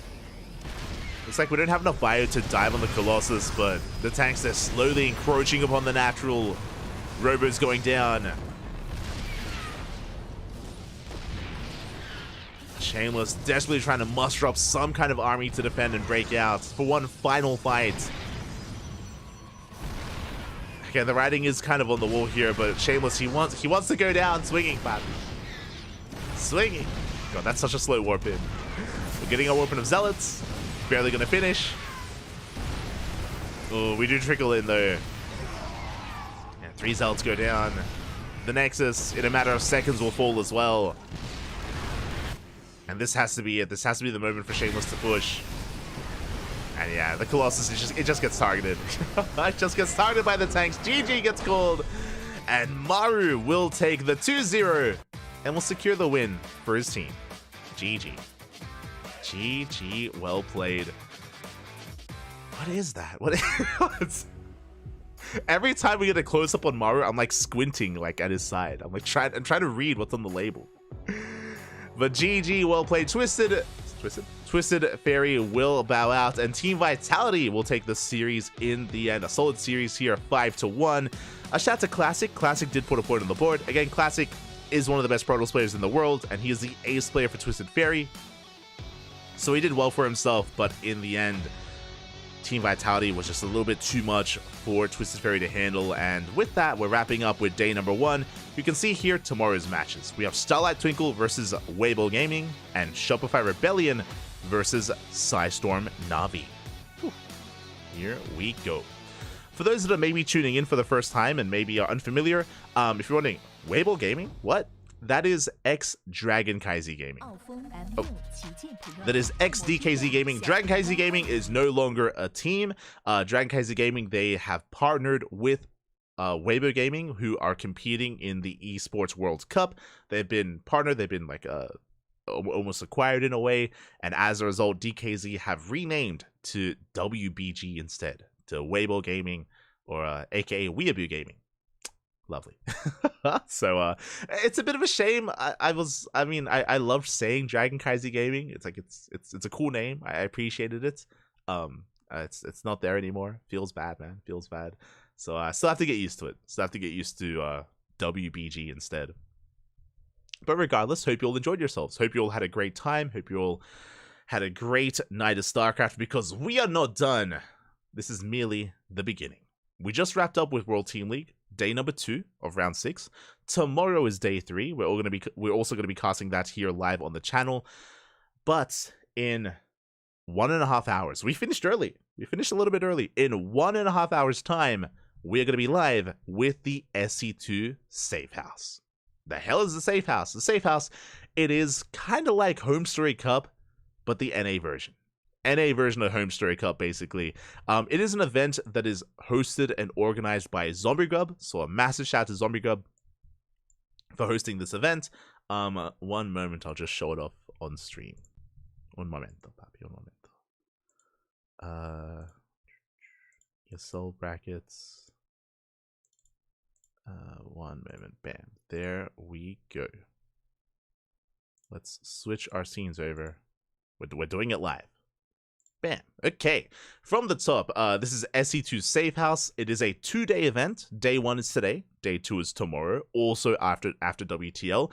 And the NA scene is coming together. You can see here the talent for the NA scene. We have Zombie Grub, we have Chicken Man, we have Fear Dragon, Nathanius, Steadfast, and Zergirl as well. So the entire NA region kind of coming together here for this. And basically what has happened is Zombie Grub and the NA team have rented a place in Las Vegas. They've rented a place, a house in Vegas. They're all converged. They're already there. They've already set up. You can check it out on social media, on Instagram and Twitter. They've been posting pictures of their setup and them all getting together and having some fun in Vegas. And they're going to be hosting a tournament from that house. And this is our lineup. These are our players. We have Estrella, we have Disc, we have Trigger, we have Dolan, Epic, and Vindicta for Terran, and Cham and Eggs for Zerg. So not purely NA, we have some Latin America as well. So the Americas region. The Americas region is coming together. We have at least Latino Americans coming in to represent Zerg here, at least in this event. And day 1 is the round robin group stage. It's a lot of games. It's a lot. It's round robin with this many players. That's a lot of StarCraft. So we are casting everything today. The entirety of the round robin is tonight. We have Vindicta versus Epic, Disc versus Eggs, Chan versus Estrella, and so on and so on. Everyone plays everyone, and it starts in an hour and in like an hour and 30 minutes, if I'm not mistaken. It says here 2 hours time. It's starting soon. It's on Team Liquid. It's on Team Liquid. So mark your calendars in around 2 hours or just under 2 hours. We're going to be live here with some StarCraft with the SE2 Safe House. We are going to be one of the side streams. The main stream is going to be featuring all these lovely people. You know, Zombie Grub, Chicken Man, Fear Dragon. I believe they also have like some other things planned. Like obviously they're all going to be drinking. They have like some drinking games planned, I think, or something. They have a matcherino with stretch goals. They have stretch goals set up as well, so you can help fund the prize pool and, you know, give them some more things to do and help support the NA region or the Americas region, the Americas scene. So if you're interested, check it out. Check out the matcherino page and check out the event itself. I'm sure it's going to be a blast. And yeah, you can see here it's starting at 3:30 a.m. AEST. If you didn't know, there are some people that don't know. Shame on you. I'm here in Australia. I'm living in the land of Australia. It is past midnight and it starts at 3 a.m. and I'm ready. I've got some coffee ready. You know, I woke up at 6 p.m. so I could adjust my sleep schedule for this event. I'm full degen, just to bring you some StarCraft. When it comes to the streamers, it's going to be ourselves as the, I believe, C stream. The main stream is all these lovely people, and the B stream is Rotterdam. I believe Rotterdam is the B stream. Actually, I think I can see it here. Yeah, there we go. There you go. You can see here, Rotterdam is the B stream. We are the C stream, and we have Bahamut as the D stream as well. And likewise, we have plenty of other language casters. We have Enki, we have Indie, we have Legend K, we have Rickwiz, we have Skillus casting as Skillus, papi, let's go. Nikita is going to be casting as well. So plenty of other language casters if you are interested in that sort of thing. Remember, day 1 is round robin, day 2 is the playoffs. So tomorrow down here, the semifinals and the grand finals are going to be taking place. Make sure you tune in for that, at least for the playoffs, but for today's round robin as well. It's going to be a lot of good fun. Gonna be a lot of good fun. You're gonna be drinking too? Maybe, I don't know. I'm conflicted. I do have some tequila. I do have some bottles of tequila like right next to me, so I could partake. Maybe, I don't know. We'll see. We'll see what happens. We'll see what happens. Depending on the vibe of the mainstream, that we'll try to acclimate to that vibe. Otherwise, again, it's going to be an amazing event. We have our matches. Lined up as well. Let me just double check. As casters, we've already picked which games we're going to be casting, and where things are going to be going. So if you're curious, let me just double check. Let me just double check. Okay, so we're going to be casting Cham versus Estrella first. So over here, you can see Cham versus Estrella, followed by, what do we have? Vindicta versus Eggs. We're a little bit biased on the channel. If you don't know, the CranKy Ducklings, we had a pro team, and we still have, you know, some pro players that we do support as best we can. But a lot of these players used to be on the CranKy Ducklings, specifically Dolan and Vindicta. Trigger was almost a Duckling as well. Fun fact: Trigger was also one for consideration. Cham as well, but Dolan and Vindicta, they're Ducklings or ex-CranKy Ducklings, so we're a little bit biased. I've got a soft place in my heart for Dolan and Vindicta, so we're going to be casting a lot of them on the channel. So it's going to be, let me just double check, it's going to be Cham versus Estrella first, followed by Vindicta versus Eggs, followed by Vindicta versus Dolan. I have to. we have to cover Vindicta versus Dolan. It has to happen, Bobby. So the TBT is going to be here. Disc versus Dolan, Vindicta versus Trigger, and Cham versus Dolan as well. I don't think these are quite the correct lineups for the round robin stage. I think this hasn't been updated, but you just heard the order, and that's what we're going to be committing to. So again, Cham versus Estrella first. It's going to be a lot of fun. The way that it worked is the mainstream, they got first pick. Then Rotterdam got second pick, and then we got third pick, and then Bahamut gets the fourth pick as well. So that's kind of how we kind of split things up, just for like full transparency. And yeah, it's gonna be great. It's gonna be a lot of good fun. Thankfully, we were able to get as much Migs and Dolan as we could, but also some other players like Cham and Estrella and all that stuff. You know, we're gonna have a quite diverse amount of matches ahead of us. And yeah, do check it out, do support it. Quickly, if you are interested in the chat, I think we do have a link. We do have a link for the Matcherino page, and there's some really cool stuff on the Matcherino page as well. I wonder if I can show this off. Hold on, I'll link it in the chat for those who are curious. We'll never forget. Yeah, always, happy, always. I think I can show this off. Okay. Just trying to make sure I'm not showing anything that I shouldn't. But here we go. The SC2 safe house. Let's go.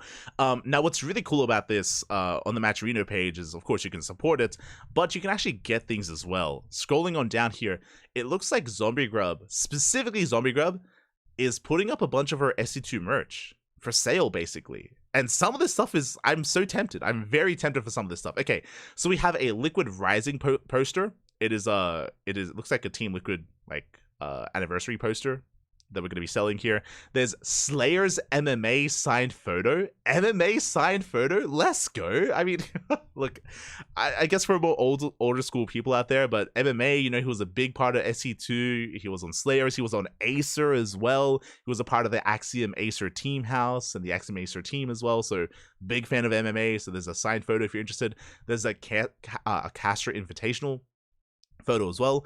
For those that are maybe a little bit newer to the scene, there was a caster event a couple of years ago. This was like 2018, 2019. It was a while ago.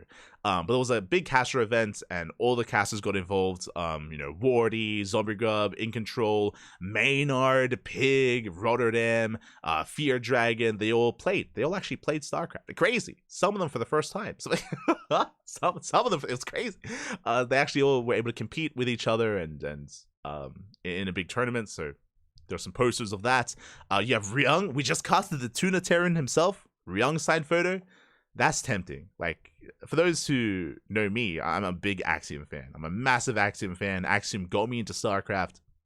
Ryung and kind of MMA, they were all kind of a part of Axiom. Ryung was a part of Axiom.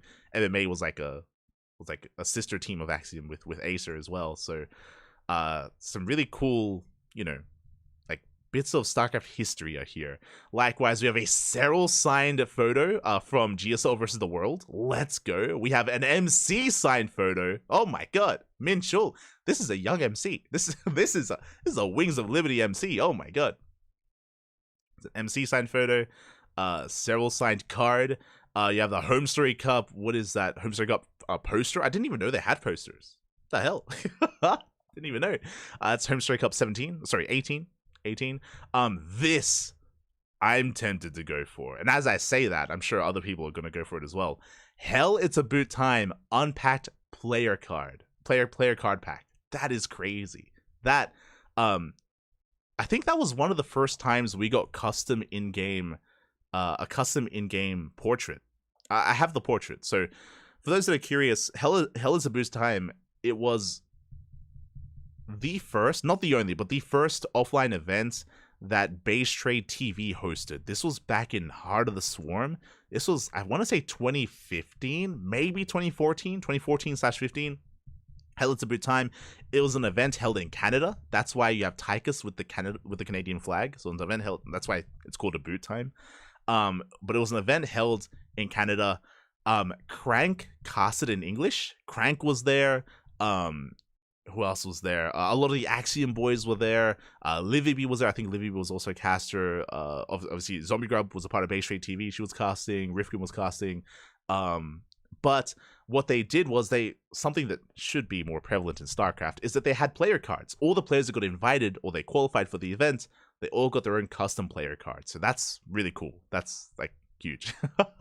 And some of the other benefits they had for supporting Hell is a Boot Time was an in-game portrait, which was the Canadian Tychus portrait, which I do have as well. I have that at least. That was from back in the day. Yeah, Lone Star Clash poster. Let's go. That's from 2014. Lone Star Clash Austin. And then you have Slayer's boxer photo. Also unsigned, unfortunately. Unsigned. But that's difficult to get signed nowadays. Wait, is there more? There's more? I didn't even know! What? Olima League poster. I think I have this. Olima League poster. For those who remember Olima League, that was a Korean weekly tournament back in the day. And I believe for a year, they had custom art made for all of the monthly champions. So there should be 12 players here. 6 and 6. So 12 players, one for each month of the year. This is for a year's worth of Olima League. That's really cool. Yeah. That's really cool. Base Trade TV poster over here. We have a red signed photo. Oh my god. We have Juanito special. I think this is probably back when he was major. Hard to say, from GSL versus the World. We have Creator versus Rogue. We have Team Liquid SC2 first poster as well. Do we have more? We have more. I didn't even know. I only saw like 2 pages of this. What else do we have? We have Sue. No, sorry, Innovation. My fault. Sue's down here. My apologies. You can't even see it. Okay. Sue and Innovation signed GSL cards. We have a TLO signed WCS card. We have a Terran jacket, a Jinx Terran jacket. For those that are curious, they don't sell this anymore. I have the Jinx Zerg jacket. Jinx, they're a brand, like a clothing brand, and they used to have official StarCraft merch back in the day. I've got the Zerg one of this, but this is the Terran jacket. Those are curious. I'm pretty sure you can find these on eBay, but these are quite expensive. And TL.net SC2 collectible card deck. I didn't even know this was a thing. What is this? TL had a collectible card deck? That's crazy. I didn't know that existed, but yeah, this is all really cool. This is all basically, if you're a big StarCraft fan, like there's some cool stuff here. If you're like a big fan of some of these select players and stuff like that, then there's some actual like StarCraft history here, and it's really cool. Again, I'm pretty sure all of this is Zombie Grubs, and I think she's just selling it all to help boost the prize pool. So that's really cool. A big shout out to Zombie Grub for parting with some of this stuff. I know that she was a big Slayers fan back in the day as well, so I know it isn't easy getting rid of or parting ways with some of these signed photos and stuff like that. So yeah, it's really cool that she's doing that, and I'm sure there's plenty of people out there that are interested in this sort of thing as well. Like I am. Like for me, like personally, just because of my history with StarCraft, like for my biggest things are like the Olima League poster. I would love that. The Hell It's a Boot Time card pack. And yeah, those are the 2 big things for me personally. But you know, I'm sure there's plenty of people out there that are like big Serral fans, or like MC fans, or like Boxer fans, or Red fans. Like the Ryung signed photo is like tempting. So yeah, if you're interested, you can support. You can support the event via Matcherino. You can do so. Where are we? I'm just posting it in our chats. I feel like we need to get the card pack because Crank. I know, right? Like, it's tempting. Love TLO. My inspiration to continue playing random. Let's go. I am member. Forajin members. Forajin. MC the Goat Toss. off topic. ESWC qualifier starting in 3 weeks. Yes. We're going to be a part of that. Hopefully.